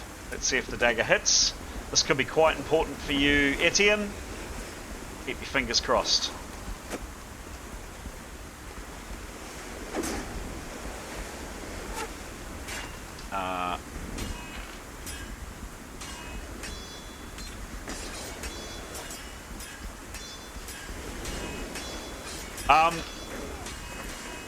This time, there is a thwack, and the dagger misses, which means there is a bowman here, looks for the closest and most obvious target, and goes for 1, 2, 3 goes for Etienne, 4, 5, 6 goes for this guy here. I'm rolling in the channel now. Exclamation mark R space D100. Oh, sorry, D6 I should say. It's going for Etienne. Etienne, you're dragging. What was your decision on the split, please? I wasn't dragging at that point. I was just covering. What would be my percentage to move Neathanol round the corner, do you think? Like, how much would I have to? Yep. I'd ask for a... What's Etienne's strength, please? His strength is... plus 26. Plus 26. How much does Neathanol weigh? Does anybody have that information to hand fast? I'm probably the first Fastest to get that. Nothing. Light as a feather. Light as a feather. Cool. I'll look that up. I'm probably the fastest to do it. She's only wee. Oops. There's a character sheet. How about that? We can all see a character sheet. She weighs 150, so she's not massive. I'd say for you, Etienne, the distance is to do it. I mean, it's so close. I mean, you're probably a little bit further away than that. It's about 10 or 15 foot away, maybe a little bit more to get that. I'm going to say that's a medium maneuver for you to do that, Keros. Keros? Sorry. Don't bring up the past. Don't speak her name to me. Etienne. So you've got a short. So I would say that would take you. It's a very short distance. So I'd say that would take you 40% of your action to drag her round. You've kind of got to grab her first and then yank her. But it is reasonably heavy, admittedly, and she's got gear on her, and it's uneven surface. So 40%. You could use the remainder of so 40% of your action. Yes, please. Do I need to roll? So what do you? So my question was, what are you parrying with? I guess you're telling me that's 60%. Is that right? Correct. Okay. Yeah, 40, 60 is 100. Yep. If you're telling me 40% to move her to safety, then 60% is to parry. Block, parry. Yep. All right. So I'd like you to make, please, I'd like you to tell me what 60% of his broadsword skill is. Oh, goodness. Broadsword. His skill is plus 1, 2, 4, so that's 12. So 60% is 60. 72, 74. 74, all right, we'll go with that. Yep, that's my head math, so. Yep. It's always handy to have a calculator with you. 74, he does parry. He uses 74 of his skill to parry.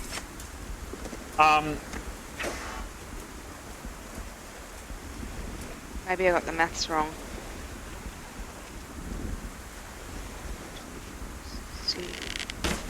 Smack! And an arrow smashes into Etienne's shield and stands there quivering. You blocked it, Etienne. You were lucky.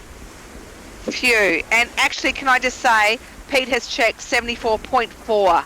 Here we go. We round down on this game, but there you go.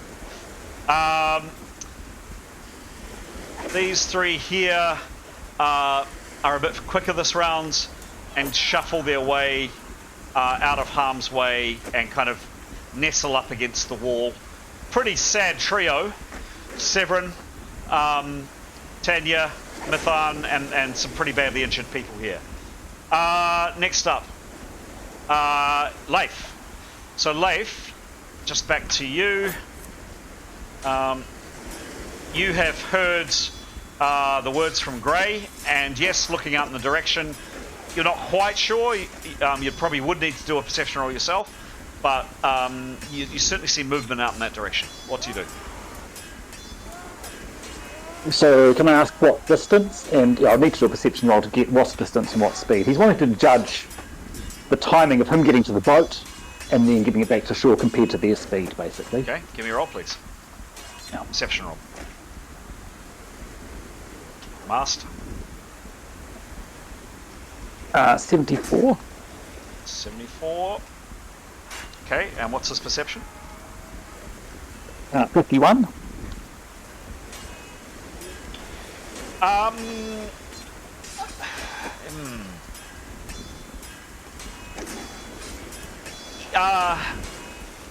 There are definitely boats, so Grey was right.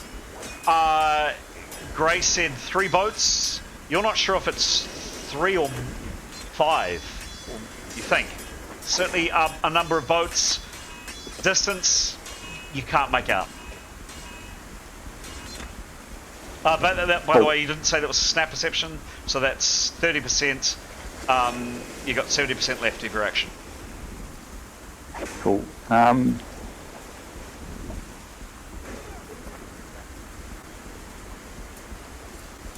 what is the distance to the boat, please? Quickly. 120 foot. And how fast is swimming? Can you look that up? That'll be really handy. Sure. Is that a Rolemaster thing, or just in general? Please find out for me. I don't know off the top of my head. Cool. I will do it. So can we hold his turn until I find that out? Because that's important. Yeah, it is important.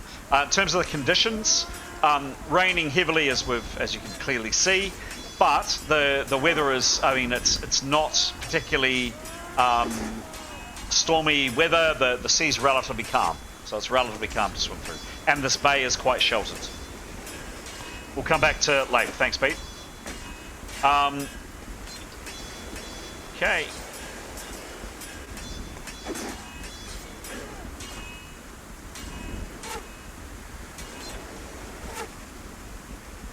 Etienne, back to you.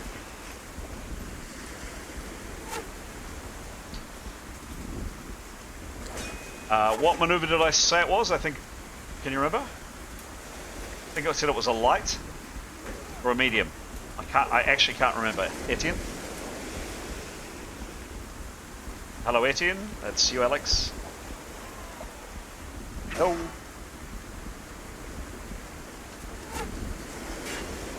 Hello, is Alex still there?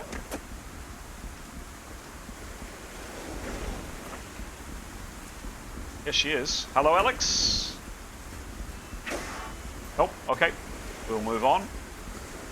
I may be talking to parents. I think you said it was a medium. Yes. Okay. Just to keep things moving, can someone roll for Etienne, please? I think it was a medium. Not me. I'm looking for swimming speeds. Cool. Yep, I can do it. Thank you. Okay, it's a E100. Yes, please. Cool. He's got a 74. 74. Cool. Plus, I'll give you hands in terms of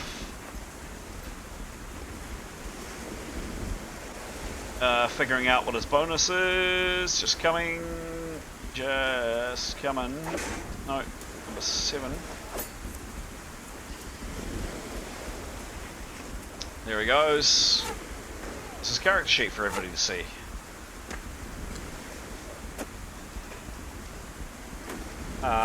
Plate -11. Okay, thank you for that roll. It was a medium 63.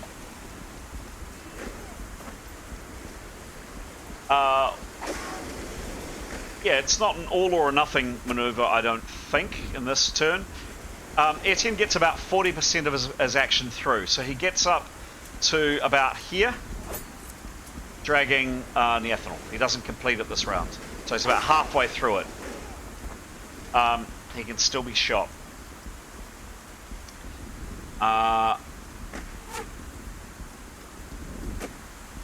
Alright.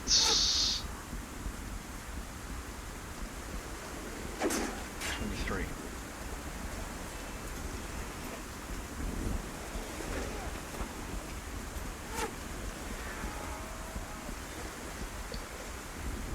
Yeah.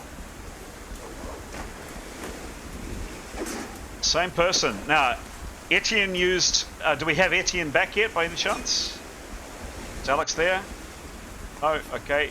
Yes, no, I'm back. Okay, so Etienne, Aiden very kindly rolled for you. You're 40%. You got nearly halfway through your activity of moving Neathanol around the corner. So as you can see on screen, you're there, but you haven't managed to make it all the way around. And unfortunately, just as you do that, you parried last turn, you parried the last shot on you, but another arrow comes at you. And this time, you parried all of your parry last time, So let's see if this arrow hits you. You still get your shield, of course, and you still get your DB, but you did use your parry last time to deflect that arrow, the previous arrow. Not a rear shot on you. Again, Etienne, much to your relief, smack into your shield. This time it's a crossbow bolt, and smashes into your shield, just above Neathanel's unconscious head. You're lucky. Oh, thank God, Graham. Thank God for all of us. It missed.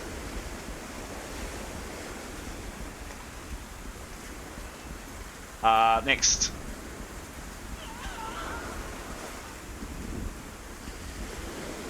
Mithan.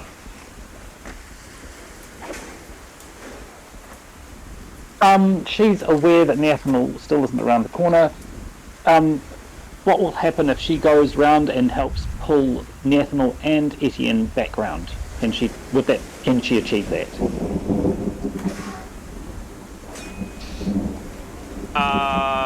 Pulling Etienne, no. But if you went round, grabbed Neathanel and came round and you did another maneuver, a medium maneuver to pull her around, you might be able to drag her around the remaining 40% if you wanted to try. That's a medium maneuver to drag her around. Yep.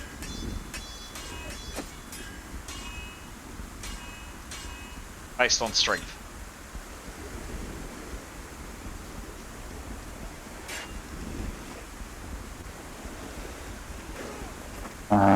Just checking her strength. And not agility. No, strength. She's yeah, cool. Yep. Okay, yeah, she'll give it a go. So she might be able to get Neathanel out of the way. Okay. Yep. So I'm basing this on. You can basically see Etienne, and you can see he's dragging someone, and you realise it's Neathanel. So I'm giving it to you because you can basically see the situation. Give me a roll, please. 74. Good roll. Plus strength of 31. 105. Yeah, that's enough. So Nathan, you step up basically in behind where Severin is. You basically reach around the corner. You're pretty much protected yourself, and you yank Neathanel's body around the corner. It's now just poor Etienne out there feeling very, very, very lonely. And Etienne, you are literally a step away, one step away from safety. Tarquin, can you join me back in chat room 1, please?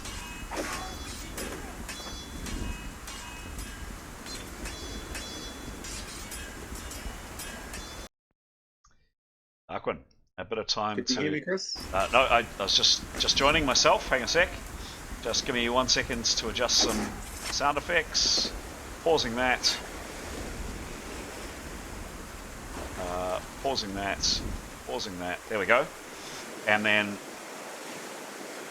you can't see the map yet, so you can see the map now. Okay, quick and easy, Chris. Yep. Yep. Just one question. Did Tarquin manage to remain silent when he was slashed?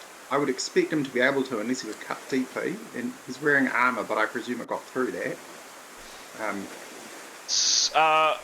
The person would have felt resistance. If you hit somebody, you probably get a sense of it. But did he remain silent? I would ask for a self-discipline check, please. A result of 50 or above, and he basically screws his determination up, and he doesn't make a sound. Plus a self-discipline. Okay, so, hang on. Yeah, sorry, I just need to... Okay, here we go. Is this another 100 roll? Always. 84. Nice. He didn't make a sound. Okay, so he's going to spend 90% of his action prepping, Okay. And for the 10% he's got left, yes, much like when he was at the top of the cliff and fell flat, yes, he's going to crouch and lean backwards. So essentially he's hoping, because he just got nicked by the end of the sword, that by crouching and leaning backwards, unless this dude takes a big step forward and takes a big swing, and one presumes he'll be able to hear that if it's going to happen, he'll be out of sword swing, at least from the dude who hit him. Right. So, got it. So rapid drop to the ground is a 10% action. A careful drop to the ground is 20% action. A standing up from a seated position is 10%. Moving from prone to knee to crouch is a 30% action. So he can drop to the ground for 10, but that's it. Okay. Well, in that case, he can't do anything with his remaining 10%, and there's no way of holding these over and gathering them up, is there? No. He would have been left with about 30% of his action for last time. So I guess he's just going to take the risk he'll get hit again if he's unable to move. Okay. He can move. Yeah, he's got 10%. He can do. He can move a little bit. I mean, so he can move side to side or forwards and backwards. Probably not backwards because his back's up against the rock. So when you say drop to the ground, Chris, can you define, is this simply collapsing? Yes. Or is he able to lunge himself to one side or another? Or I mean, so you could fall in a circular direction, if you see what I mean, and whatever he does is going to... He's going to make some noise, whatever he does. Yep. But he could, with the remaining 10%, move left or right, or he could move forwards if he wished, or he can drop to the ground. Yeah, is he able to drop to the ground to his right, bearing in mind that away from the direction of the knife blow, which was to his front? Yep. Bearing in mind he's going to do his living best to make sure where he ends up lying down, he'll be face up with his sword in front of him. If this guy takes a swing at him and gets lucky enough to hit him, hopefully it's going to make connection with his sword blade, not him. Okay. And if it chops his head off, bad luck for him. Actually, I've just realised his opponent acted before he did. I'm really sorry, but his opponent is going to get a swing on him first. I forgot. Sorry to ruin your day there.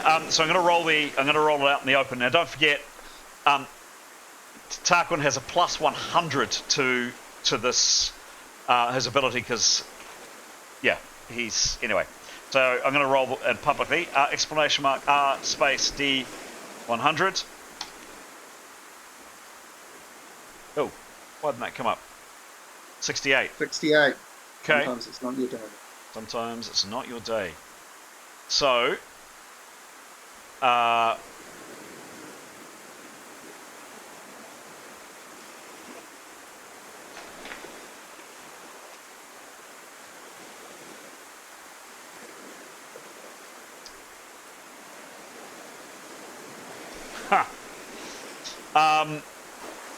so Tarquin, in the pitch black in front of you, you hear a swing, and you feel the blade somewhere in front of you. We're some way off. You prepare and you drop to the ground, You don't know where because you can't see, but let's call it there.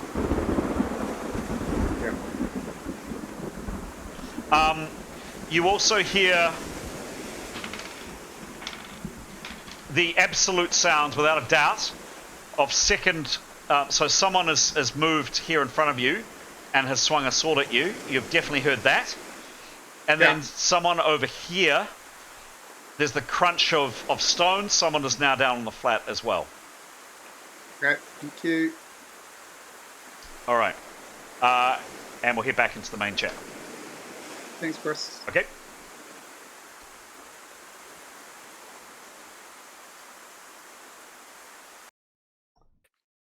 Yeah. Doesn't usually end up with diplomacy in this game. I don't know what you're saying.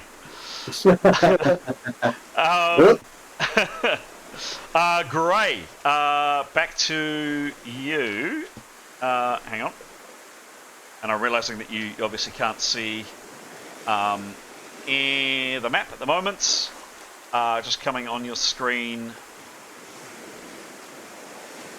now. Gray, you spotted what you spotted last time. What do you do, please, this time? Oof. I don't know if there's a whole lot more that he would do except for just continue to try and see as much as he can and to just look after Askell and prepare. I guess he'd probably want to prepare. Okay. No, he doesn't have any. I don't think he's going to need power points, does he? I think he's got one, perhaps. Oh, does anybody know? Could, does anybody know? Nah, he was out. He has Out? 0. Okay, there you go. There's your answer. He's not preparing. He's getting ready to parry if he can. Okay. And perceiving again as well. Okay, done. Give me a perception roll, please. Oh, will do.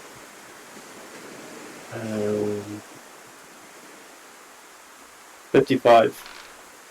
5 and 5. And what is his bonus? It was 20 something or other, or 30, I think. 38. Yeah. No, nothing more from yourself this time, Gray. Okay. Next is interesting. Tanya, you are unstunned. You are around the corner from last time. You are at -5, but other than that, you're okay. You're not taking any hits. What are you doing? Her bow is loaded, or does she need to reload? I think it was a fumble last time. I'm going to say her bow is unloaded. Okay. She'd like to load. She's got a long bow, right? Correct. Yep. Load for 80%, and then we'll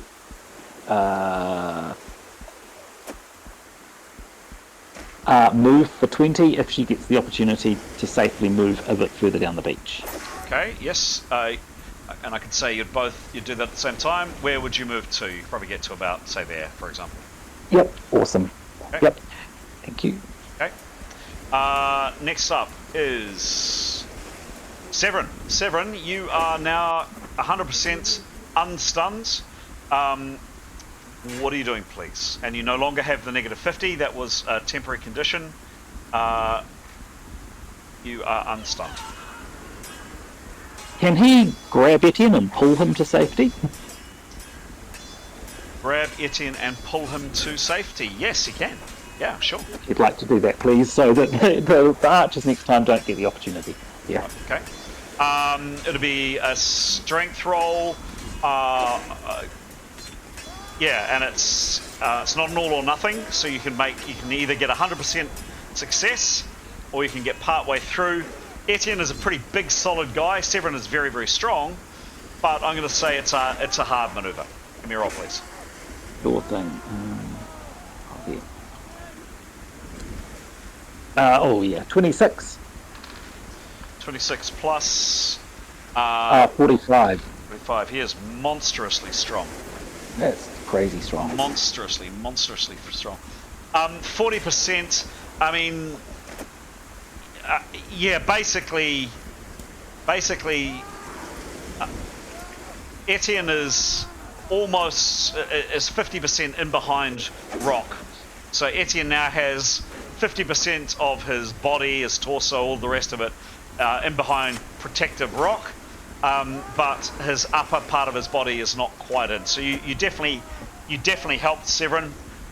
Didn't quite manage to pull him all the way in. Thank you.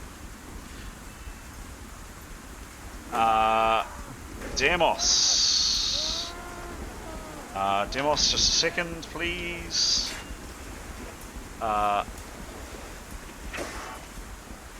Demos, what do you do, please? He will carry on jogging to Tarquin. Fantastic. Can you join me in chat room 1, please? Sure. Thank you. Hello. Hello. I'm not going to take off the sound of fighting and sound effects behind you. You can now see the map. So something happens, Demos. You're jogging on down this... Everybody, myself included, was about to call it a beach. And actually, it's not a beach. It's this kind of rocky outcrop that we've described. You see there are little rock pools, etc. As you move down, so where you were from last time, a distance of about another 70 foot. I think we just decided to go about 90. Yep. Suddenly, here, just before you get to this point, actually, so your choice of what you want to do, it suddenly is a lot darker. So from about this point onwards, you can't see anything. Now, you've got human eyes, and it's definitely, it's hard to see. It's well and truly dark. It's been dark for at least an hour or so. But there is there is some moonlight, there's some starlight, even amongst the rain. But in front of you, it's just black. What do you do? How much action have I got left? You ran 70 out of 90. You got about 20% left to act.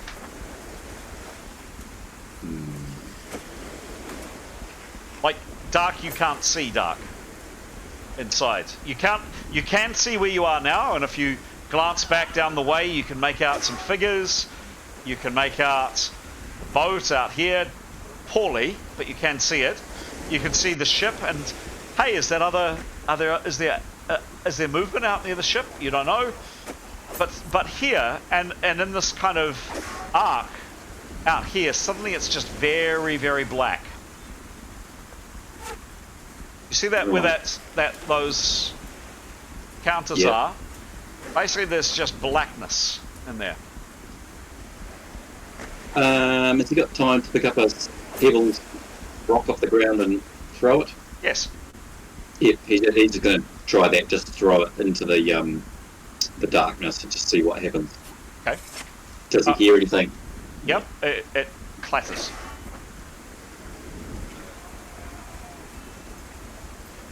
Right. So he definitely heard it like clatter, like it was just carried on. It didn't get stopped or anything. Sounds like it. Yep. Yeah. Okay. Probably can't do a lot. Probably can't do a lot more this round. But tell me what you'd like me to do. He would probably just be looking at drawing one of his weapons. Okay. Yeah. Okay. So look, I'd give you that. He throws a quick stone in and draws one of his short swords.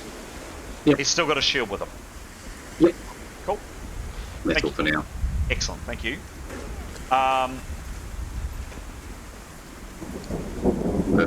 Yeah. Hang on. Yes, that's it. I'll see you back in there. Okay. Main game. Finish reloading, and then you can fire again for 50%. So that can chain for about 2 or 3 or 4 shots, 2 or 3 shots before you need to take a round to reload properly. Yeah, okay, that's helpful. Thanks. Okay. Beginning of next rounds. Oh, sorry. Leif's going to prepare. Okay, Leif is going to prepare with his rounds. All right. Yep. With this round, I'm going to say. Let me just quickly check something.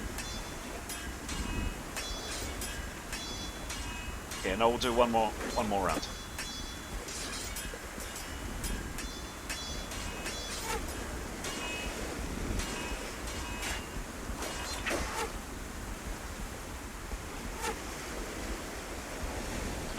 Leif, you're next to act. You were preparing last round, correct? Prepare this round, please. Oh, this round he's preparing. Sorry, remember I was checking swimming speed, and it's going to take him too long to swim, so he's going to prepare. So that's the round before, and now, sorry, is this a new round now? This is a new round, yes. Yep, he'll prepare again, please. Okay, cool. So 2 rounds prep. Oops. Next up is...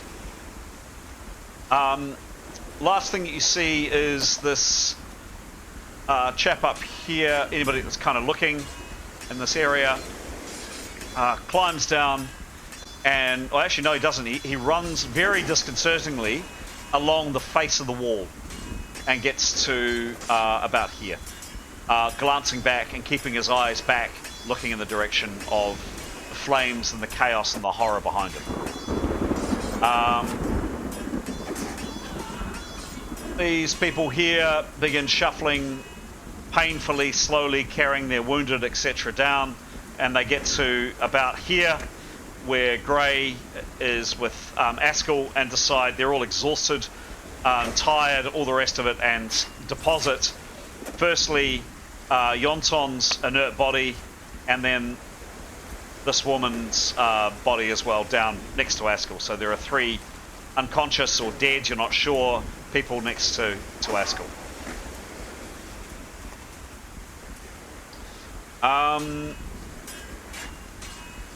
And yet another shot at you, Etienne.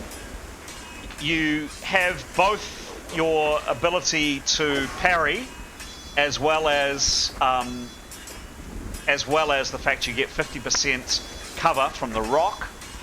Your call, Etienne, on how much you want to parry. You have your full OB, so your full amount for your sword. You can put into parry. I can't remember how many you can parry in a round. How many missiles you can parry? Oh, 1 missile attack. So yeah, you can only parry what? There you go. You can only parry 1 a round. I hadn't realised that. So your option of what you because you can only parry. My suggestion is you put it all into this shot. Please. Yep. It's fair to say it's pretty unlikely that this person will hit you, but you do never know. And just for dramatic effect, exclamation mark R space D 100. Shot on Etienne. 99. Rolled again. Exclamation mark R space D 100. 51. Are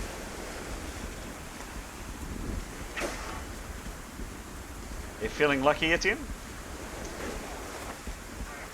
Always. Oh, that's the answer. That's the answer. So Etienne had half hardcover. The attack on him was a pretty monstrous 142, but he's parrying with all his worth. With how much is his broadsword, please? Broadsword is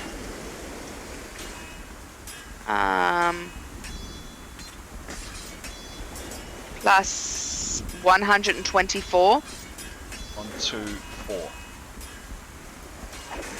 Okay. So for the 3rd time in a row, yet again,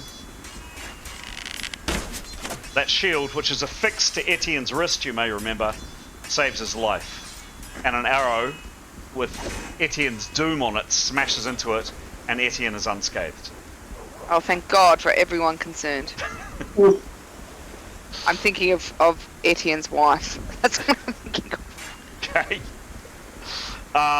Etienne, it is now your turn.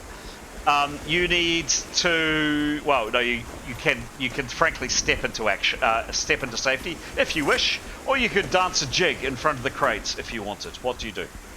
No, I shan't. Okay. I'd like to go to safety, and is Neathnal safe? Yeah. She is. Yep. I'll pop into safety, please. Okay. You are now all characters in, at least from the threat of this angle here, you are now out of the line of fire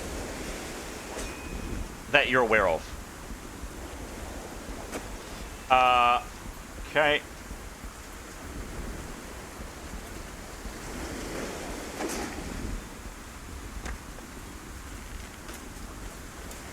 Mython. Mathan will talk with Severin. Well, sorry, just a logistical question for you, Chris. Easier to carry a person between two people, I assume. Yes. Yep. Mathan will coordinate with Severin, wait till his turn to carry Neathanol out, so we can make the best distance we can. Done. Thank you. Demos, again, could you join me in chat room 1, please? Roger.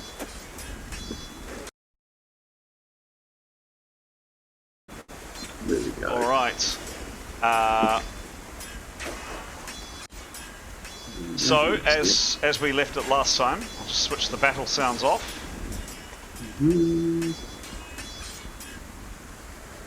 And we'll switch off the flames. There we go. So, you can hopefully see the map. Yep.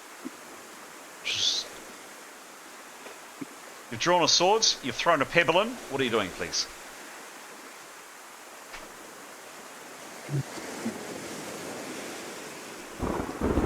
Demos remember much of what they came down. So I don't remember how Demos came down, whether he came down magically or they came down the path. Came down magically. Right, so they probably didn't even come down that way at all. No, they have. He's seen it once before when they all came down to discuss what they should do. Didn't spend a long time down there, but he has seen it.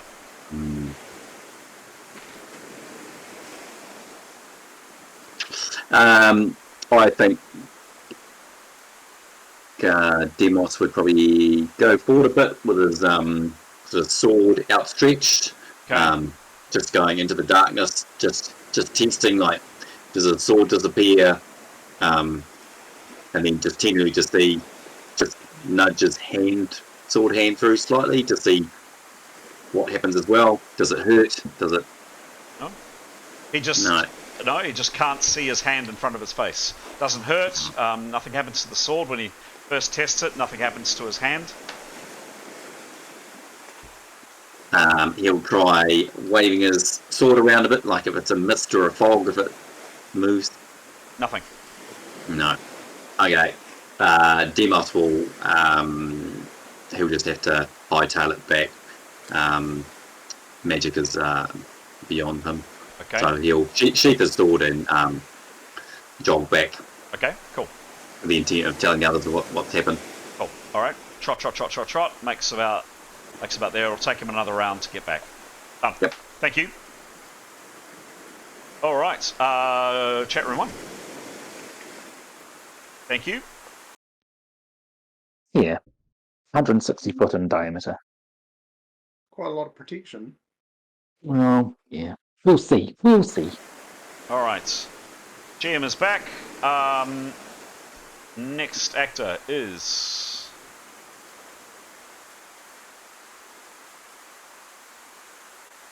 Gray. Can't see the map yet. Anything for you, Gray? I'll put the map on in a sec. But anything for you? No, nothing too major. He'd just be wary of all these people around him and trying to protect Askell. He'd be ready to defend himself and Askell if he needs to. Okay, cool. Thank you. Tanya. I should have asked for a higher initiative, but I'll ask for that for next round. She is training her bow on the mouth of the cave as she walks back to join the rest of the party, but wants to keep a clear sight line of anyone who's coming out of the cave. Done. Severin, your turn. You collect Neathanol between you and all of these 4 characters. Make their way with Tanya covering the retreat out, and you reconvene in safety, in relative safety at least, around the corner. Some of you are watching somewhat puzzledly as Leif is standing out in the water. So we'll say you all get to about there with Tanya, you covering the retreat, and this guy is basically right above you as well with a dagger poised. Doing the same, Tanya. That is it for this group. Yes, it is. I'd now like to call Tarquin into chat room 1, please.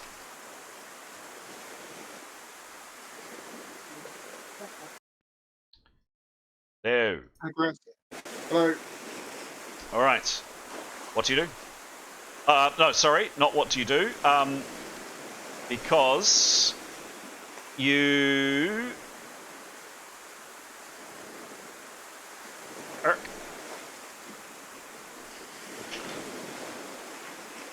You are aware, Tarquin, that someone above you is slashing and moving around, and cursing. And you hear two voices. First one is, "Where the fuck are you? Where the fuck are you? Come on, show yourself." And then another one says, "Where is he? What's going on? Have you lost him? What should we do? What should we do?" They're both sounding quite panicked. No attack on you this round, or at least none that found you. What is your action this round, Askell? Not Askell, Tarquin. Tarquin, sorry. It's okay. I've learned my dismal lesson. I'm going to prepare for a second round much as I want to cast. Okay. And be as silent as possible and still as possible. All right, cool. So we are going to stay with you. Because the action up, not that Tarquin's aware of this, at the other end of the beach has slowed somewhat. So we're going to go into the next round. So you're preparing this round on the ground. In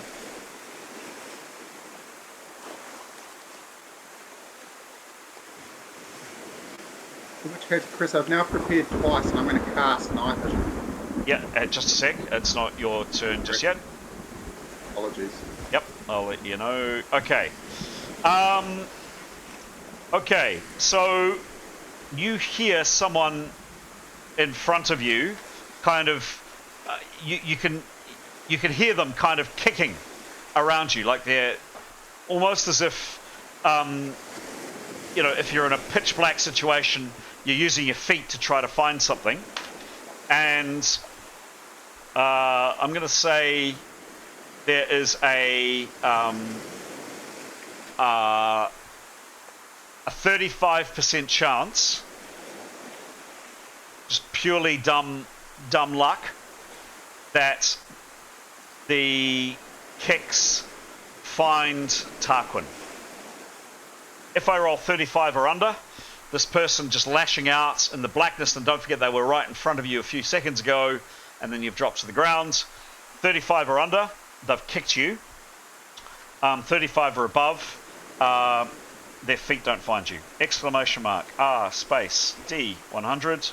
Coming at you right now. You want a high result this time. Cross your fingers. No, you haven't done it quite right. No, I haven't. Oops. Exclamation mark, R space D 100. There we go. You're fine. So, you hear kind of scuff, scuff, scuff. And you hear the sounds very clearly of another sword being drawn. It comes out of its sheath. There's a shing slightly further away. It is now your turn. What do you do? Okay, so other than the fact that I'm going to reflect on the almost omniscient capacities of my enemies to know whether to strike a standing figure or scuff for a lying down one, I'm going to cast Night Vision. Cool. You've prepared for 2 rounds. Yeah. This is a +0 to the roll. This roll will fail on a 1 or a 2. Give me a roll, please. You're asking for me to roll it, Chris, aren't you? I am. 24, thank goodness. 24. Spell, Tarquin. Goes off. What's the description of the spell, please? Oh, sorry, I'll just bring it up again. Essentially, I can see as if it's a normal night. So this is the spell I use to see after I've cast darkness. So I can see as if it was daylight. Got it. You see two people. Thank you, Chris. Remind me how much of my movement does casting a spell take? 75. You have 25% action left. Right in front of... Yep. Let me just describe the scene first, and then you can decide what you're doing. Right in front of you, I was going to put their... Oh, I'll still put their... No, I won't put their image up on the screen because you can see them.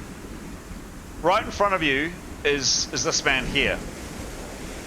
He has a blade drawn, and it looks like a short sword, and he's kind of thrashing around wildly in front of you. Slightly further away, this guy here has slung his crossbow, and he also, let me just check and see.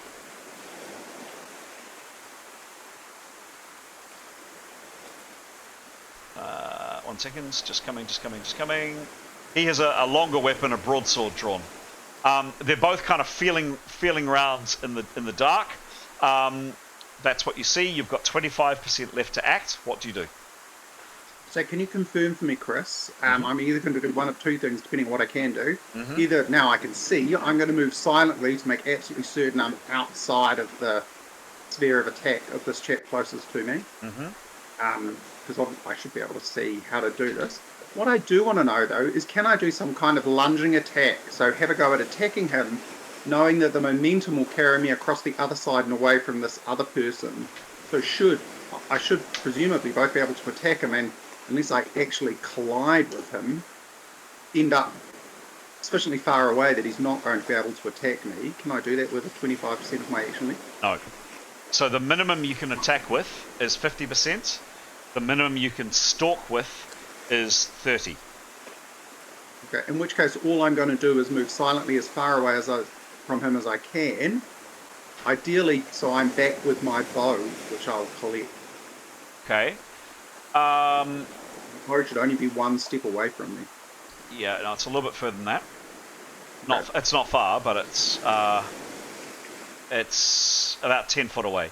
The only trouble is stalking is a 50% action. So you actually, with your remaining 25, you can't do that action. Is there no way to move silently with 25% of my action left? Not according to the rules, no. Stalking, which is moving That's silently. Forget making it silent. I want to get to my bow. 10 feet. That should take me out of range of his attack, shouldn't it? Yeah. I mean, you might take a step forward towards me and slash at me and get me. I appreciate that these things can happen. Okay. So yeah, you move. I mean, you glance over your shoulder. You can see him. You get to your bow. Yes, he does take a slash at you, but you get to your bow. Cool. Presumably, that's my turn done. And that is your turn done. Thank you. Next turn. You want to do it here? Yep, we'll do a couple more because it's only been a very short period of time. Just one thing. Can you just hold the phone here for a second? Yep. And I'll just join you in a second.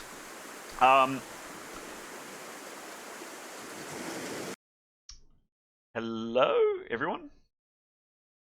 And Hello. Graham. Oh, and Graham. Hello, Graham. I'm on the longboat coming in off the street. You are. I'll leave your companions to fill you in. I'll just listen. Can I please ask for an unmasked perception roll for both Nicholas and Jadar, please. Oh, Nicholas is 5. Okay. Plus, perception. His amazing perception of 39. Cool. Jadar, what's your roll, please?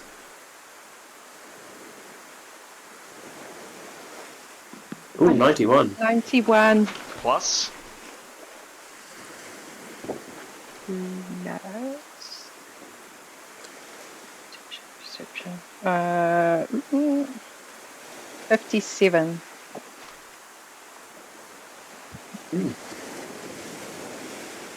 I'm a light sleeper. Yes, indeed.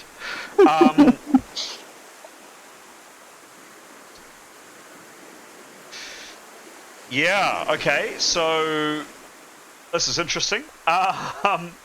Jada, could you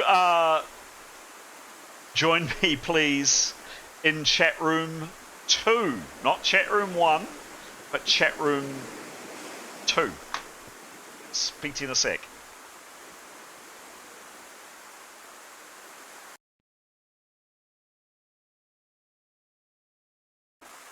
Hello, Jada.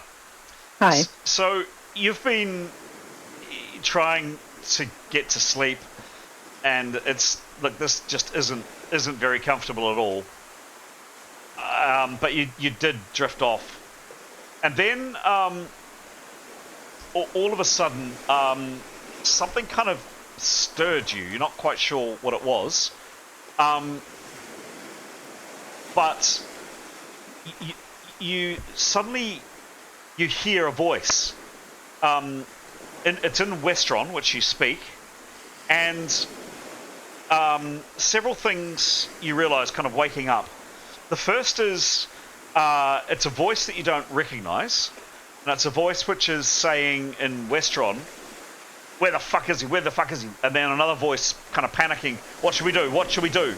And then the sound of kind of scuffing feet. That's the first thing that you hear. The second thing that you see is nothing. It's pitch black. Utterly pitch black, unnaturally black. When you went to sleep, it was dark. It wasn't, you weren't able to see a lot. You know, you've got human eyesight, but there was a moon that was slowly forming in the sky, and there was starlight. There was some light. Not a lot, but there was some. It is absolutely pitch black now. You can't see a thing. What do you do? Oh, my quarterstaff ready. Was I invisible? I think was I invisible sleeping? You tell me. Oh gosh.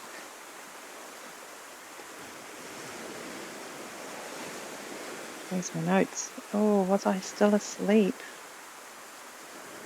I mean, I'm still invisible. Oh, no. I really can't. I really can't remember. I'll get my quarterstaff ready and sort of like sit up, shuffle back, have it in front of me, try not to make noise. Okay. When you say try I'm next to a cliff. Yep. I'm next to a rock, aren't I? Yeah, I'll go back against that. Okay. Could you give me a stalk maneuver, please, just to kind of get to your. So you're getting to your feet, is that right? Because I'm lying down, so I just sit up, grab my quarterstaff, and then lean against the rock wall. Oh, okay. Yep, fine. All right. Anything else? Yeah, I'm just trying to figure out what's going on. So that's it. Quiet, being quiet. Okay. Okay, cool. Okay, thank you. Could you please head back into main game chat? Entirely up to you, but my preference is that you don't share what you've just learnt or not learnt with the others. Okay. Thank you. Yeah. Cool. Love you. Giles, you're back. Yep. All right. So next round. Yeah, so next round, you can see the screen. You can see him, he can't see you. You see him walk over here, kind of waving his sword out in front of you. He's definitely in your area, like he's heard you come over here, and he's thrashing around with his sword, but you can't see him. This guy here has put his hand on the rock wall and is carefully moving his way around this way. Coming closer and closer to Keros' dead body, Nicholas's inert body. And that's probably about all you can see there. It is now your turn. What do? You have a sword in hand, your bow is at your feet. This guy in front of you is right on top of you. 3 foot away. I should be able to drive my sword into somewhere soft and critical at 3 feet, shouldn't I, without too much difficulty? It's Absolutely. in my hand. Absolutely. I want to take my sword and drive it through his throat. Okay. It will be an attack, so you'll need to make an attack, but I'm going to give you a plus 100 to this roll because he can't see it coming. Cool. So, same as always? As always, give me a roll.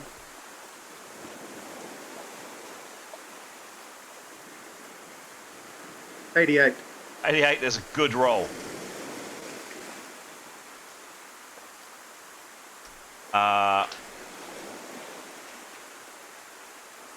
That is 188. And you're using your short sword, which you've got 72. He doesn't have any defensive bonus. That is a ludicrously colossal attack on him. Perhaps not surprisingly. So, that does him, Tarquin.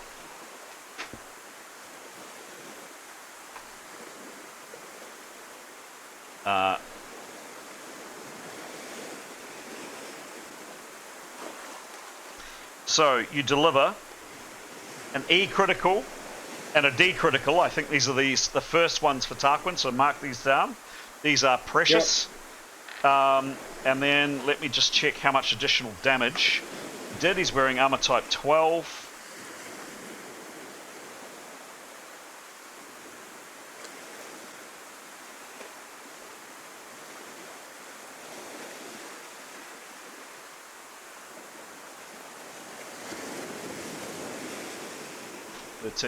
Plus 11.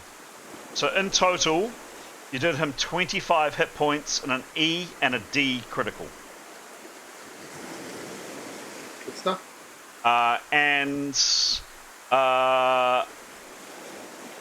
Do you have an ambush skill?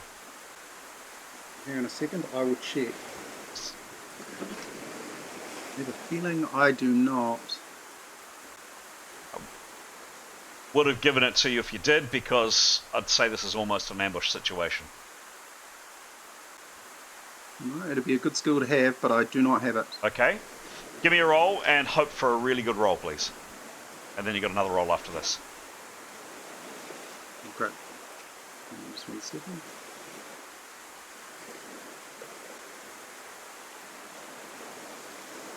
Okay, 66. 66. Ah! 66. You rolled a 66 on an E, critical. Yeah. So, when the game designers were creating this game, they decided to make 66 for some bizarre reason.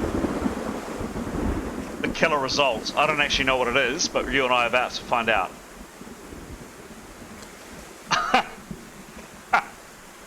Oh, weird, but I'll take it. That's awesome.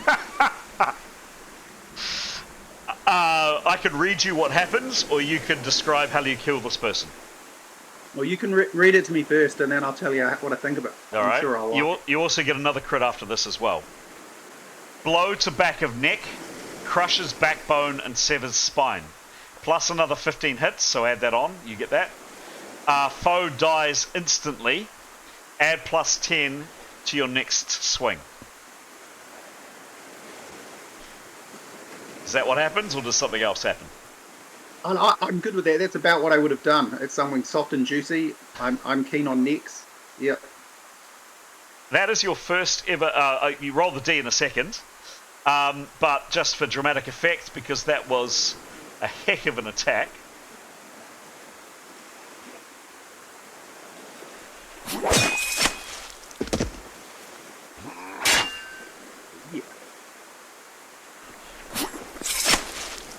Crunch. Nice work, Tarquin.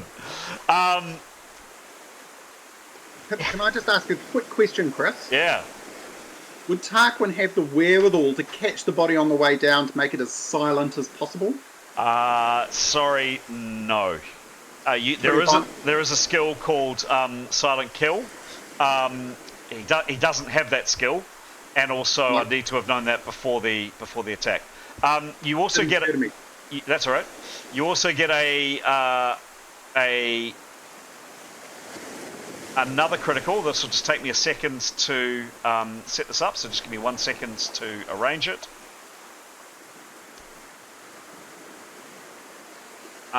Just coming. It's a 0 and a D. You have a D critical. Roll the D on him, just for fun.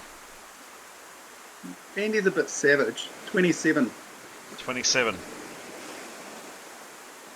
You wound foe alongside of hip. Foe is stunned 1 round and takes 2 hits per round. Tarquin, that all by yourself in the pitch black is your very first Yay! kill. Second. It's my second kill. Second kill. With the bow. With the bow, that's right. Well done. Nice work. That was, by the way, and you do definitely get experience for this, that was killed 3rd level. Nice work.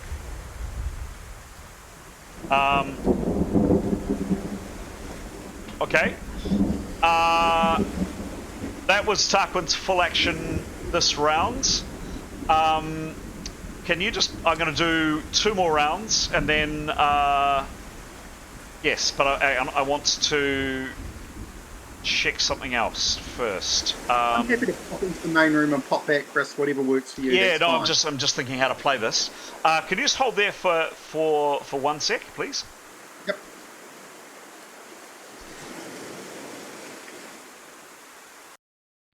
Out 4, but... Jada, can you join me in chat room 2, please? Ooh. But she can, if she happens to wait. Hello, Jada.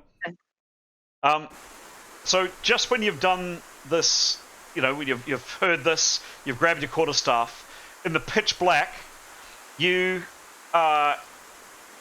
hear the following, and it is pitch black out there. You hear the following.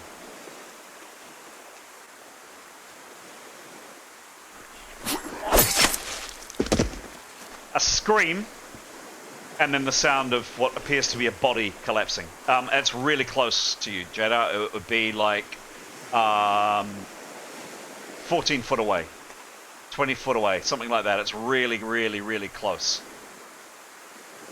Okay, I'm gonna pull out my bell of chiming. Okay. What the heck? Everyone around me is already unconscious, dead, or asleep. Okay. No, I'll just check what it does. I think it's 20-foot radius. It knocks everyone out. Because I can't do any spells still. I haven't slept, so I have no point. Yep. Oh, okay. Bell of chiming. Do you cast this round? Do I cast it this round? Right now. I think I'll pull it out and do it right now. Yeah. Okay. So you pull it out. What is the effect? I'll need to look up the spell. Oh, gosh. Okay, so the only knowledge I have of it is on our XP sheet, so I'll just open that. Oh, I can't go out of this page? Damn.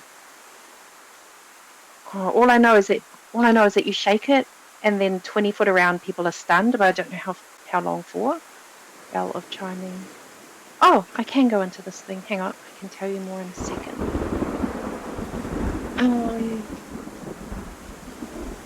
Oh, come on, computer.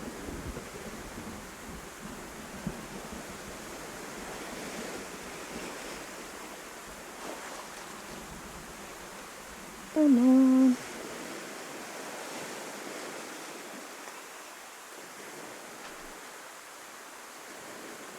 Okay, open.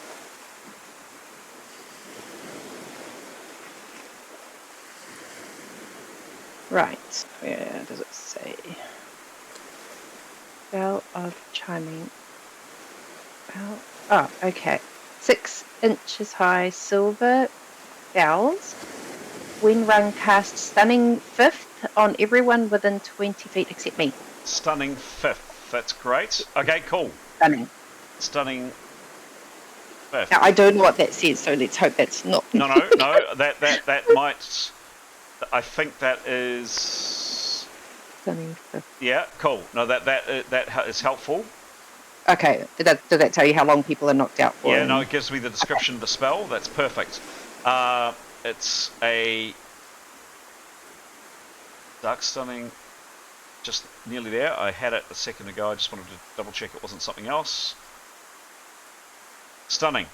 So it's stunning fifth. This is the 5th level spell. It's an instantaneous spell. So a range of, I think it's 50 foot. Is it 50 foot or 20? 20. 20. Okay. All right. Cool.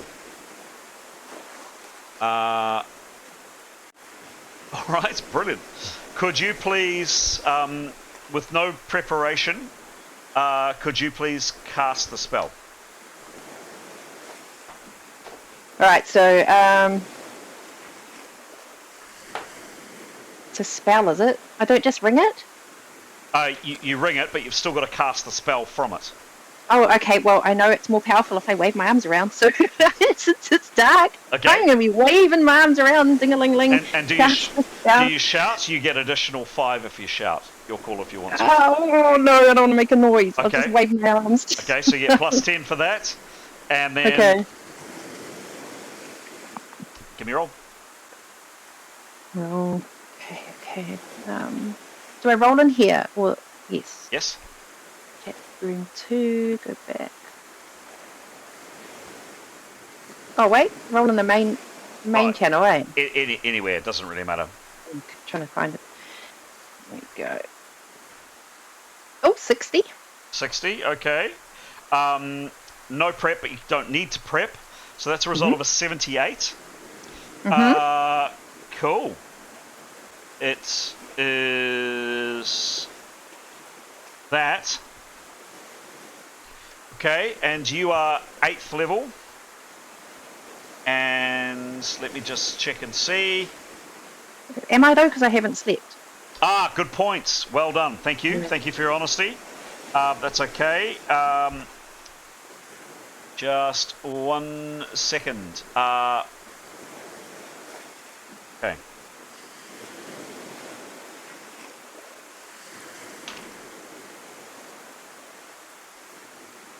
Okay. Ooh. Team, just hold the phone.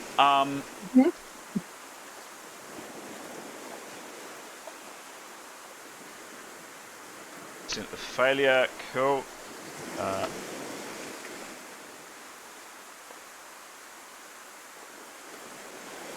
5. Run up to 6. All right. Interesting. Very interesting. Super. Thank you, Jada. Just this could Thank you. Thank you. Is it good for me or? Oh, I don't know. Who's it good for? Certainly, it's certainly good for me. Oh no. What am I trying to? Certainly good for me. Thank you, Jada, for your kind assistance. Oh no. Could you please head out into the main game? Okay. And I will. Let's talk about what happened here, okay? And I will rejoin you in a second. Okay, bye. Bye.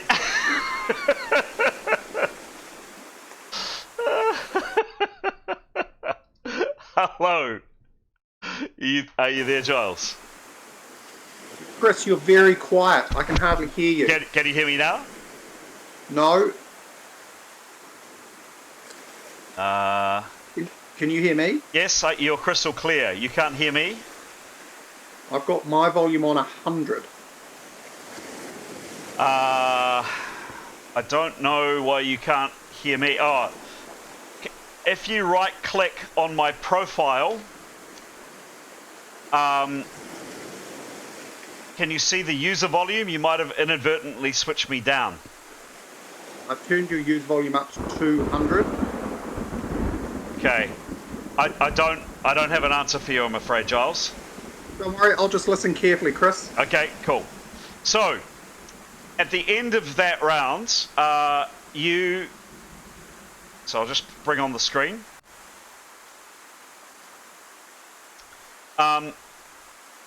Partway through your round, at the end of your round, you've slaughtered this guy here. And all of a sudden, you hear the most bizarre thing you could ever imagine. Let's see if I can just... I'll just see if I can find it. Hang on.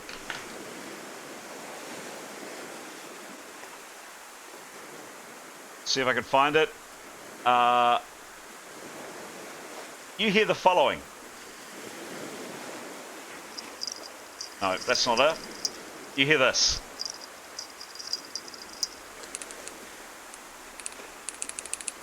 No. Here, Chris, the volume is too quiet. Yeah, okay. Maybe this one? Try again. No.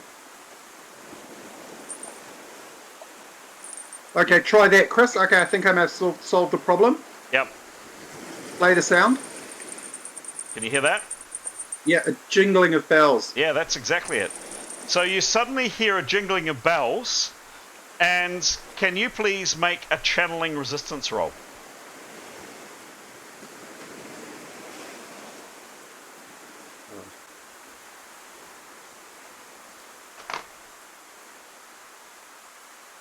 It wants to be good, bad, or indifferent.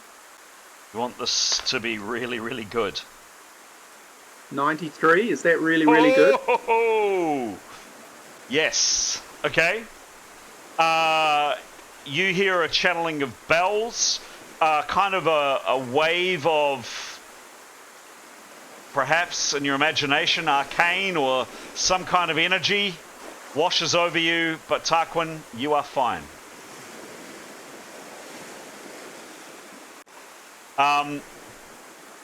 And next round, what do you do? Far away is the other person I can see. Very close. They've stopped moving, by the way.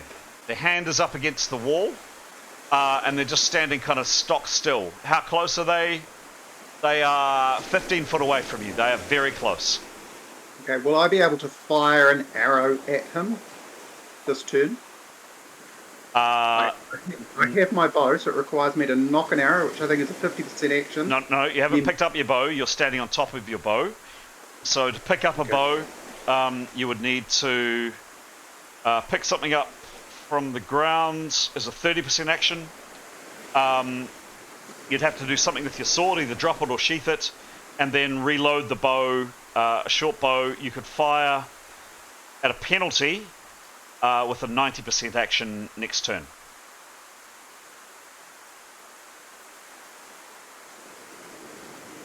So I've got this correct, if I was holding the bow, it's a 50% action to knock an arrow and a 70% action to fire it, is that correct? That's a 60% action to load the short bow. Is it a short or a composite bow? It's a short bow. I think it's short bow. Yep, 60% to load a short bow. And firing a bow is a 50% action. You can rapid fire a short bow in one round at 90%. That's load and fire. What do you mean at 90%, Chris? So 90% action. And what sort of penalty does it give me to do it in one movement? Negative 15.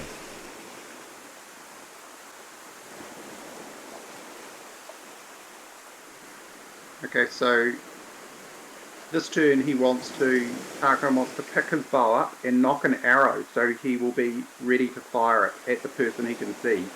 Okay. How much action will that take? So he's currently holding his sword. What does he do with his sword? Well, he'll sheath it. Okay, that's a 20% action. To pick an object up from the ground is a 30, so that's 50%. And to load a short bow is a 60% action. He can't do all of that in one round. So can he carry that 10% over? I mean, he's going to get massively penalised No, for not being able to do this. He can't carry it over. He could drop the short sword for 0.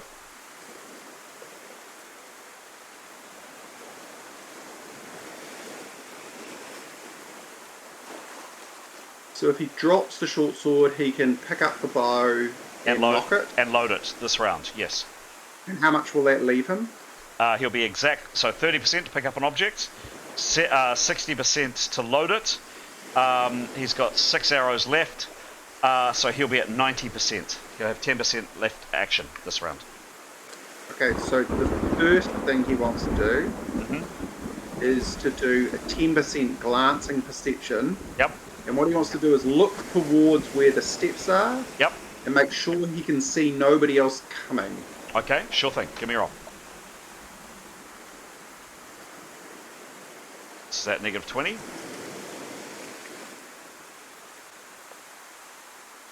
$73. 73, cool. 90 is his section. Plus 90, minus 20. No, he can't. Look, I mean, glancing up in that direction, he does note again that rope bridge is reconnected. Thought he might see some movement up there. He's not sure, but there's nobody immediately coming down that path. And that rope bridge is a long way away, isn't it? 80 foot up. Yeah. Okay, in which case he's going to do that 90% action. Cool. He drops his short sword, clatters down on the rocks. Chris, can I be clear here? He's going to have to bend down to pick up his bow, right? Yep. And knock it. Yep. So I appreciate he's going to drop his short sword, but he's going to drop it the minimum distance possible because he has to literally bend to the ground anyway. So he'll bend to the ground and drop his short sword and pick up his arrow in a single motion, right? Yeah, I'll give you that. So Yep. Okay. He'll make a noise, but it'll be as small as he can possibly make it. Done. Understood. And yep, that's fine. Done. So it does make a clink, but it doesn't make a massive clatter. Cool. He now has, at the end of this round, he has a loaded short bow in his hand. Thank you. Okay. What am I going to do? I am going to... Are you okay by yourself here for a little bit longer? Totally fine, Chris. Yep. Cool. All right. I'll come back to you soon.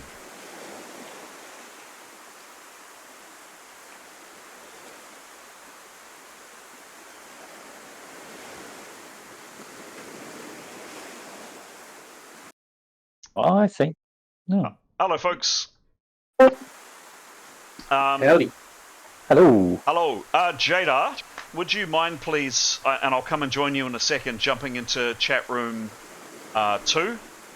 For everybody else, sorry for the delay. There's just some some excitement going on at the other end of the beach. Not that you guys know that. Jada Stara, can you jump into chat room 2, please? But then I can't hear what you're saying. Correct. Okay, bye. Great, bye. Okay, so a bit of narration from me for a little bit. Firstly, everybody here. Oops, I'm just getting a little bit of feedback. Can you pop yourselves on mute, please, if you haven't already? Thank you. Just a wee bit of narration and then take some questions and see what people want to do. Cool, thank you. So hopefully you can see the screen. I'm assuming so. Tell me if not. Everybody here, Tanya, you've got your bow trained down on the entrance of the cave. The guy up above you, who's clinging onto the rock wall, has got his dagger out, ready to throw. And you wait. You give good cover for anybody coming out. There's a bit of a pause, and all of these characters finally assemble here. Unconscious people include Yonton, unconscious or dead, you're not sure. one of their team, the woman that was badly burnt with the acid, Askell, and Niathanol. You all kind of converge. Leif, I'm conscious that you were preparing, so we're now well and truly out of rounds, so you can prepare for however long you wish, and then act. Or you can prepare for 2 rounds. At the end of 2 rounds, Demos comes jogging up, and just as you're all kind of sorting yourselves out, dusting yourselves off, checking for injuries, etc. Are you okay? Oh my god, that was horrible. Demos, you arrive. Do you say or do anything, Demos, when you arrive? Yes, so clearly being a fine fit specimen, he's not breathing hard or sweating, as he does. So Demos pretty much said, we have a problem. There's some bad magic there. I can't literally see a way through. Like, literally, I cannot see a way through. It's magic.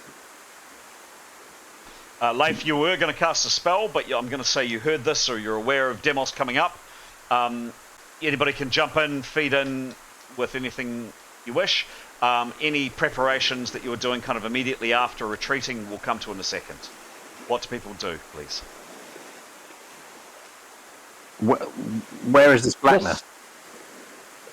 So Demos will be pretty much just as we need to cross to near where Jada, Tarquin, and Nicholas would have been. There's just a wall of darkness of throwing a pebble through it. You can hear it, but you can't see it. I put my hand in it. Literally cannot see the hand in front of my face. It's clearly magic, of which I am not versed in, but there's something afoot, and it wraps around the bay. I can't see anything. Couldn't see anything. It's pure black. So that could be Tarquin doing that, of course. Yeah, it could be. But I can't see. I didn't want to risk trying to fumble my way in the darkness. So that's why I've come straight back. Cool. Good idea to come straight back. If anyone is seen by that other group, it probably shouldn't be someone in the hero party anyway, right? Okay. I'm gonna leave you guys to have a chat. You can think out your plans, and I'm just gonna have a chat to Jada. Oh, sorry, before I do, kind of immediate, first 30-40 seconds after coming around the corner, I'll quickly zip through everybody. Please tell me what you're doing. I'll just quickly race through each character. So, Askell's unconscious. Gray, what are you doing in the immediate kind of aftermath of coming around the corner?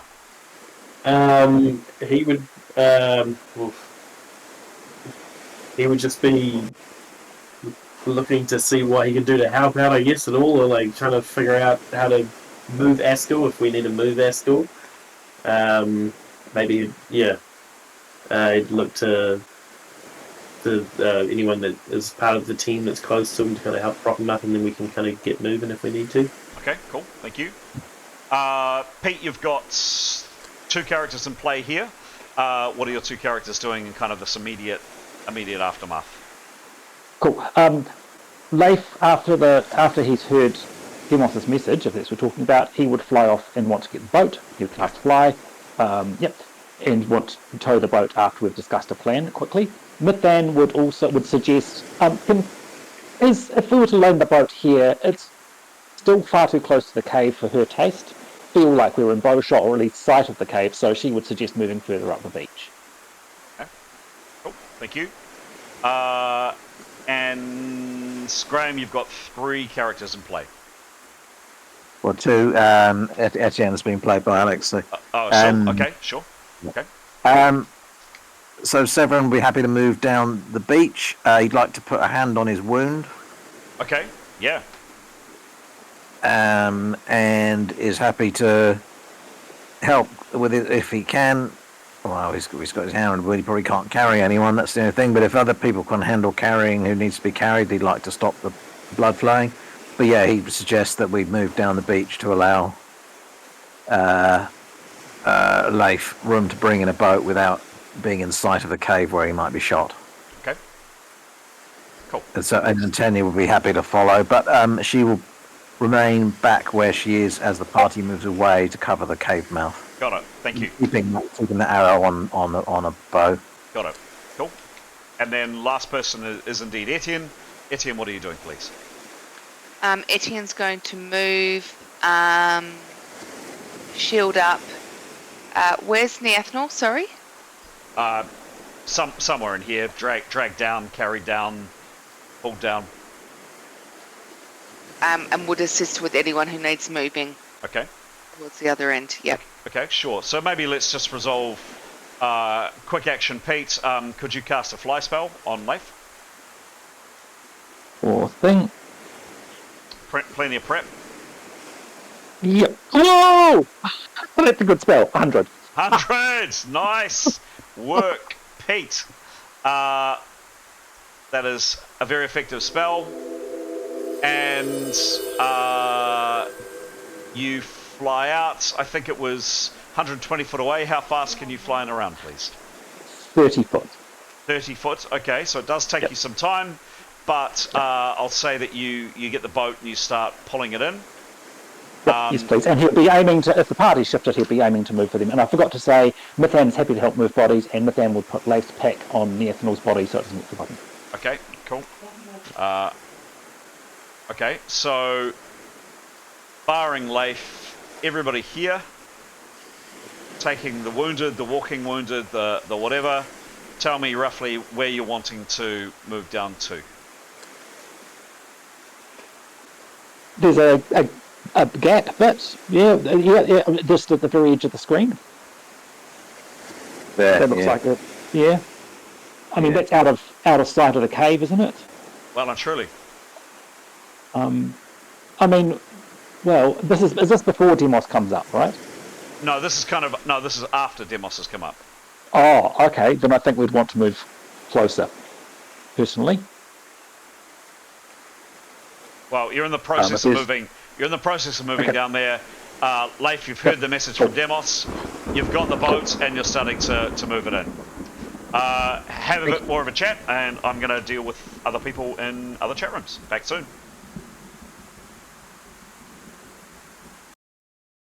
Hello, Jada. Hello. So, you hear in the blackness, you cast your spell, tinkle, tinkle, tinkle. In fact, I might even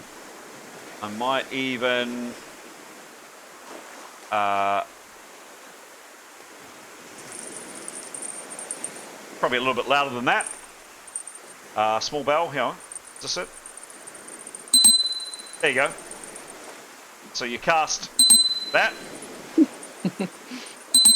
and then you hear a few seconds later the definite sound of a clink of metal and kind of scuffling noises off to one side in the pitch black.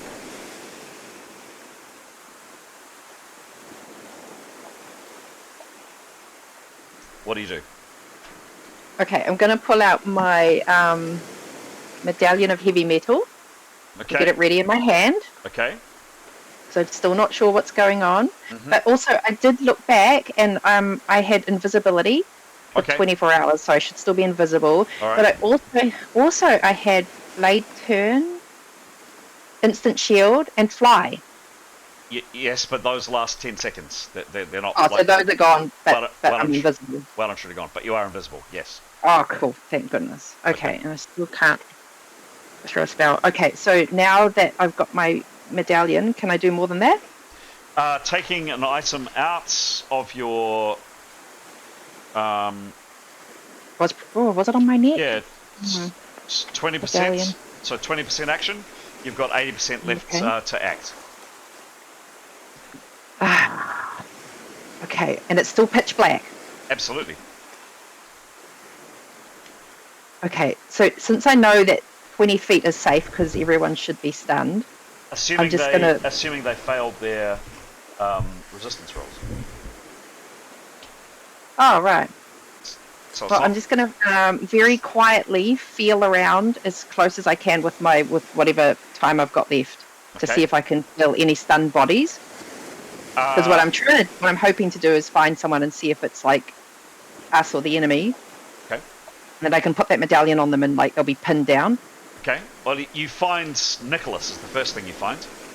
Oh yeah, because he was next to me. Okay, I've got to go a bit further. Okay.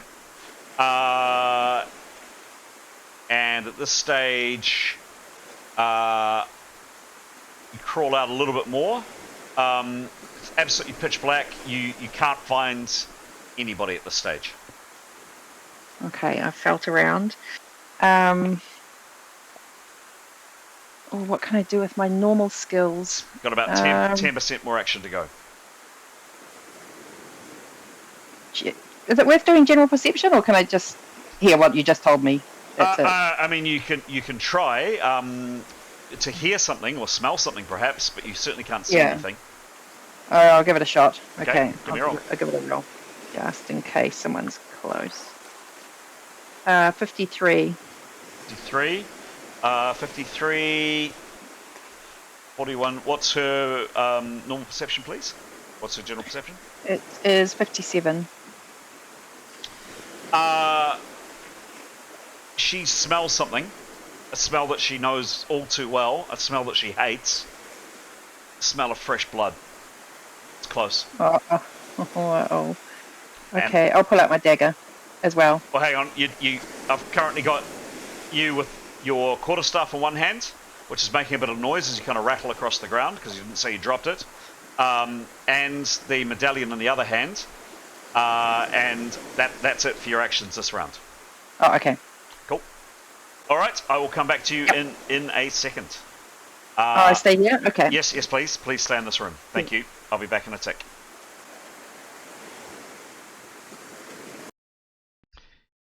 Tarquin. Hello, Tarquin. Oh yeah, can you hear me? Yes, I can hear you. Tarquin, so something else happens at the end of your turn. At the end of last round. You see, you can hopefully see the screen. Oops. Yep, just coming. You see, crawling out from where you thought she was asleep, the healer, Jada. She is carrying her quarterstaff in one hand. She's on all fours, and she's holding something in her right hand, and she's looking around. She stares right at you, and of course doesn't see you. Your action. Okay, so I want to fire my arrow. Yeah. Grand total of 10 feet. 10. Ideally into. So at this target here, 15 foot away, sure thing. Yeah, into something soft and squishy. Yep, so again you get a plus 100 to this roll. Give me a roll and make it a good one.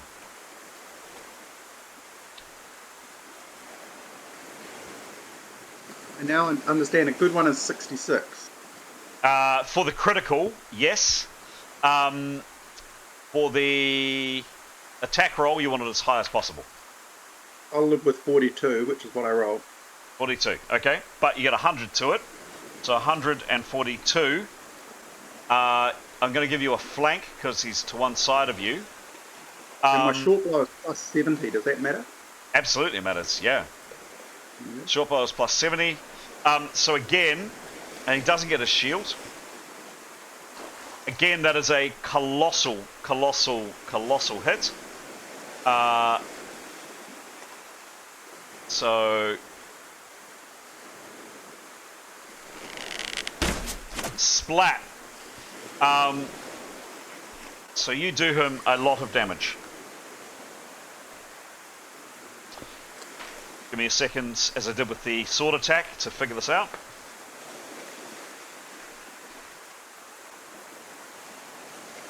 What's he wearing? He's wearing a lot more armor, actually. Hence the soft and squishy for me. 2, 4, 5. Okay. 18. That is a lot. Plus 17. That is a massive 35. And you did 92 above, which means that that is an E critical and a C critical. Absolutely mark the E and the C, and 35 hit points down. You get a lot of experience for all of those things, particularly the criticals. You've got an E critical coming up. Roll the E critical. Make it a good one, please.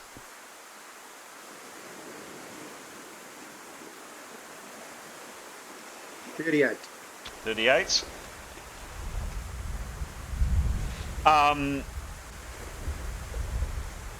Fire strike. Yeah, you hit him on the leg, and you do him another 3 hits. Unfortunately, that's it. For that critical, you also get a C critical. Just give me a second to set this up. Take a second or so.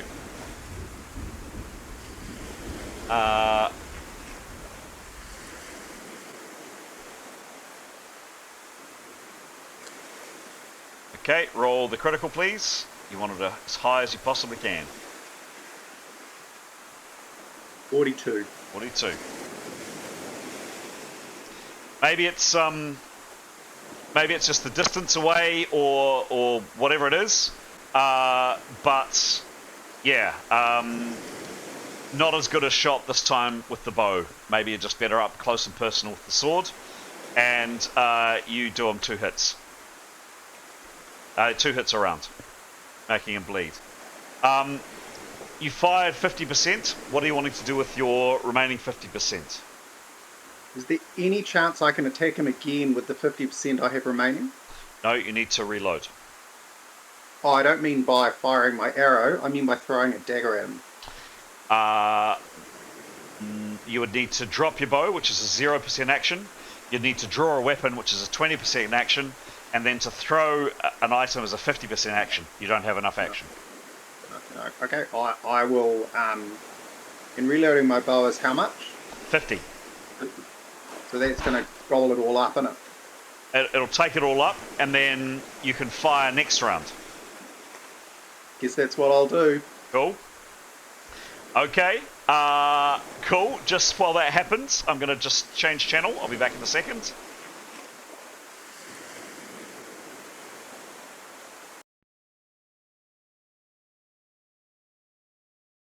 Hello, Jada.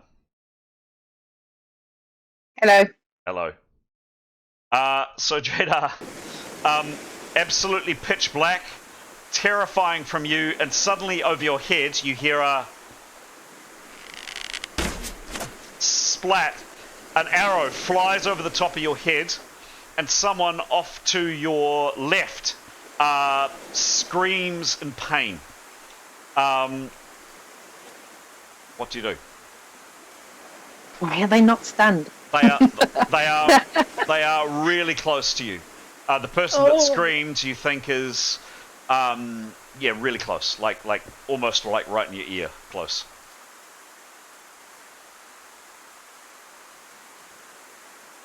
Oh gosh, I'm just going to hope it's the enemy. I'm going to get my quarterstaff and just swing it around.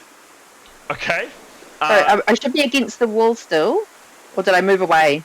I'll try and move back to the wall and just sort of protect myself from invisible things. Are you swinging in the direction that you heard the scream, or in another direction? In the direction that... Oh, I don't know who's who. Oh no. I'll swing where there was an arrow, right? Was it an arrow noise? Yes. Oh, they're going to be miles away. Well, I'm going to move away from the screen. No, it sounded really, both sounds were really close. So there was so the arrow, someone fired an arrow, you think, like under 6 foot away from you, or about 6 foot away from you, if you could tell, like right on top of you. Someone fired, and then someone got hit about the same distance away. They're really close. You know, they're right next to you. Okay, and I am invisible. Oh, I should just keep still.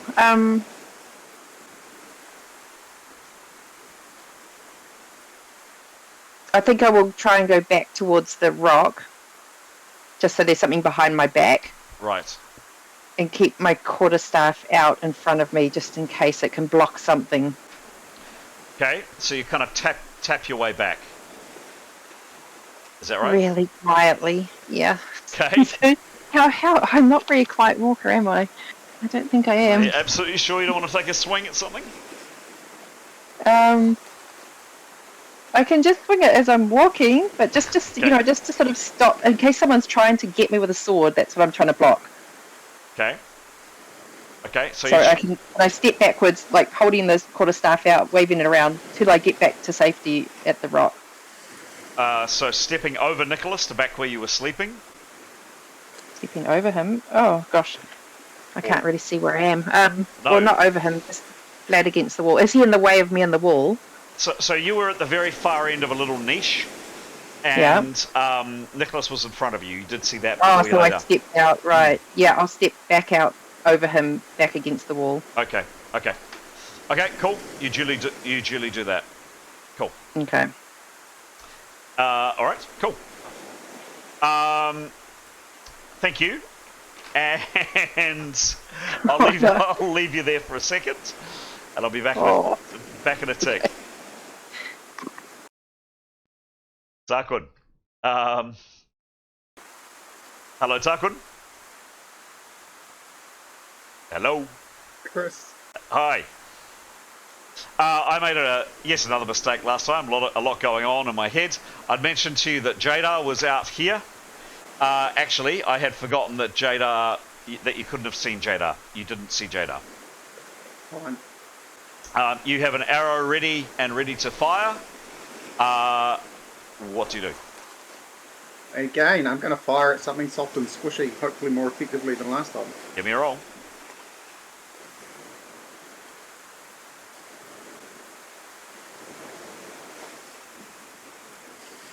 $44. 44 plus 100. I'm going to say that was the same result as last time, so that's 35. In an E and a C, roll the E first, and then the C.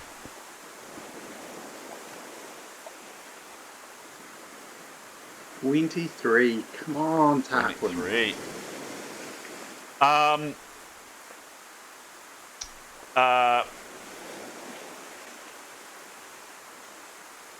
Yeah, he screams in pain again. You do him 2 hits, and you see even in this light that he's definitely bleeding. And then the C critical, just coming. Yeah, just give me a second to set this up.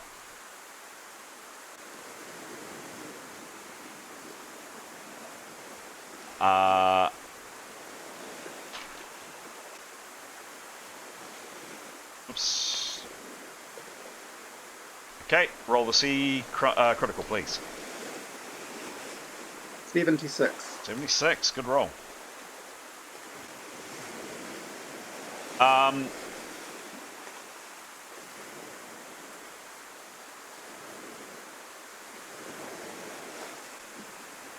Yeah. That was enough. Yippee.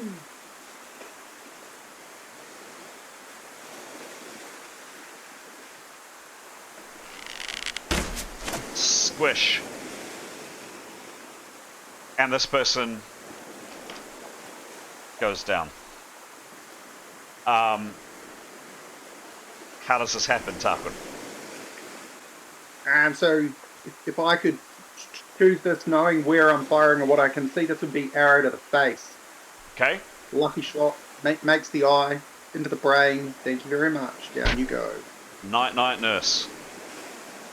Nice work, Tarquin. You're getting very deadly. That is now your 3rd kill. That was killed 4th level. Nice work, mate. A wee bit of a nail blizer there for you.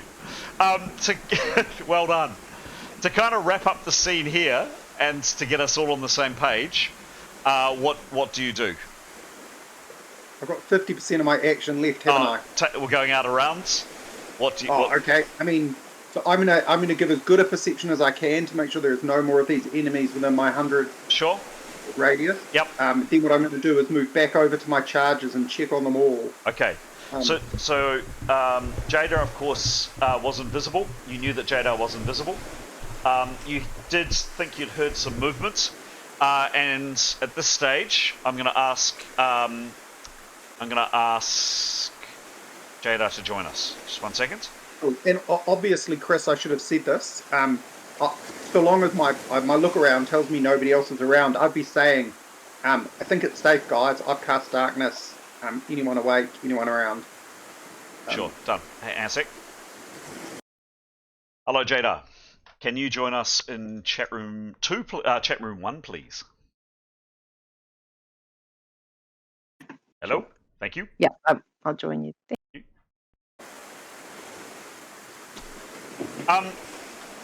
Hello. So, yeah, tell me what happened. Tell Jada what happens. Oh, by the way, Jada, you hear another arrow.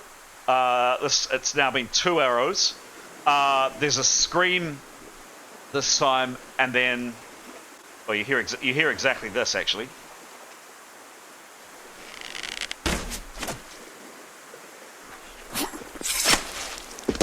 And another body falls to the ground. Tarquin, what happens? So I guess what I would then do is say in a quiet voice, but loud enough for everyone to hear, Tarquin here, 2 of the enemy down. Is anyone awake and around? Nicholas, are you conscious? Jada, are you awake? Oh, it's you! Oh my goodness. Okay, so yeah, I would say, I'm over here. Okay, and I guess I would say, I've cast darkness. I can see. Oh, you cast it. Obviously, I can't see you. Right. I'm also invisible anyway, so... That's right. That's why I can't see you. And I'd say Karios's body is here. Nicholas is here. He's unconscious. He is unconscious, isn't he, Chris? He is. He's not moving. Yep. Yeah.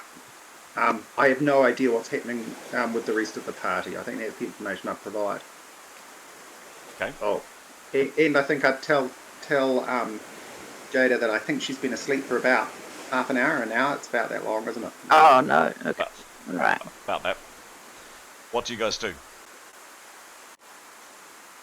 Okay, so there's... how many have you killed? 2. 2 are dead, and there's more around us.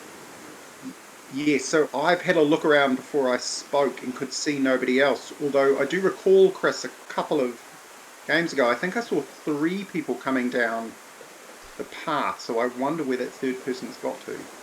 No, you didn't see 3. Okay.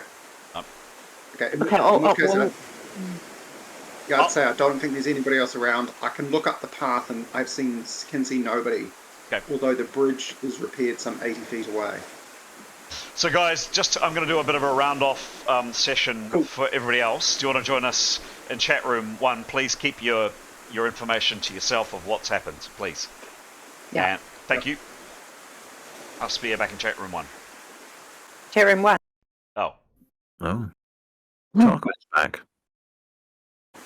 Sorry, main game chat. Oh, there we go. Hello. Has you managed to leave GM behind you? Yeah, poor GM. All right. He left him in the darkness. Okay, guys. So it's 10 o'clock. No camera? No camera. Just okay. Yep, remember, it takes a second or so for me to jiggle my stuff and my bits and my bobs around.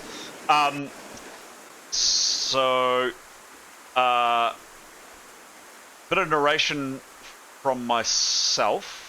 Just to close up the session, it's 10 o'clock, so I'd like to zip through a bit of narration. Several things happen.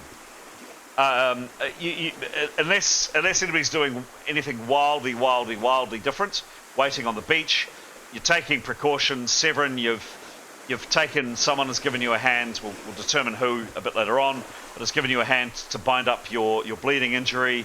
You've tended to other injuries which we can come to next time. Leif, you get this rowboat, this jolly boat, and you come out, and you're bringing the longboat out here in towards the shore. And alarmingly for all of you, you stare out to sea, and absolutely, there are 4. You see them.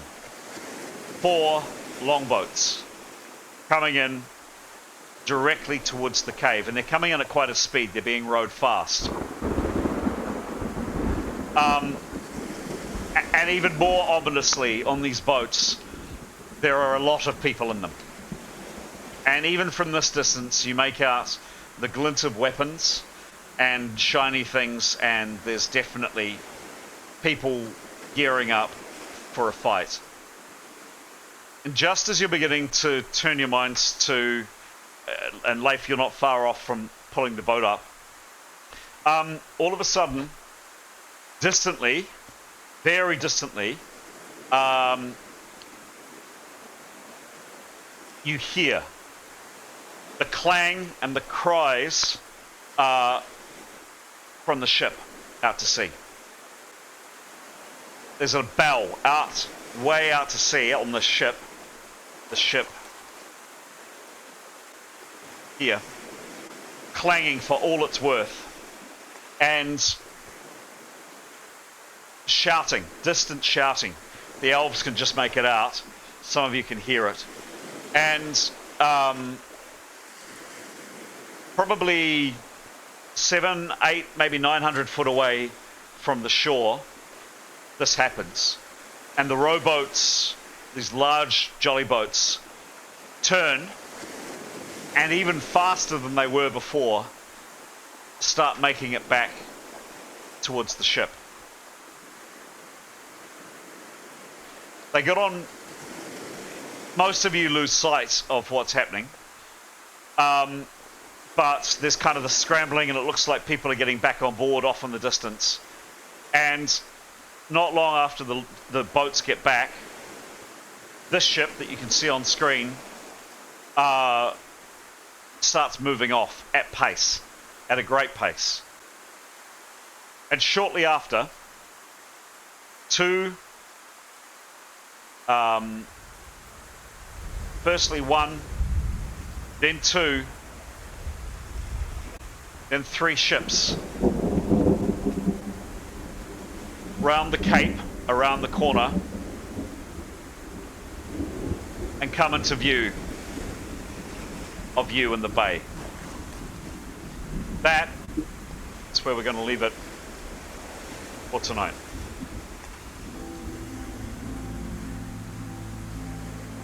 Time for a question. Yep. So while that was happening, we'll have an opportunity to act, presumably. Yep. Yep. Cool.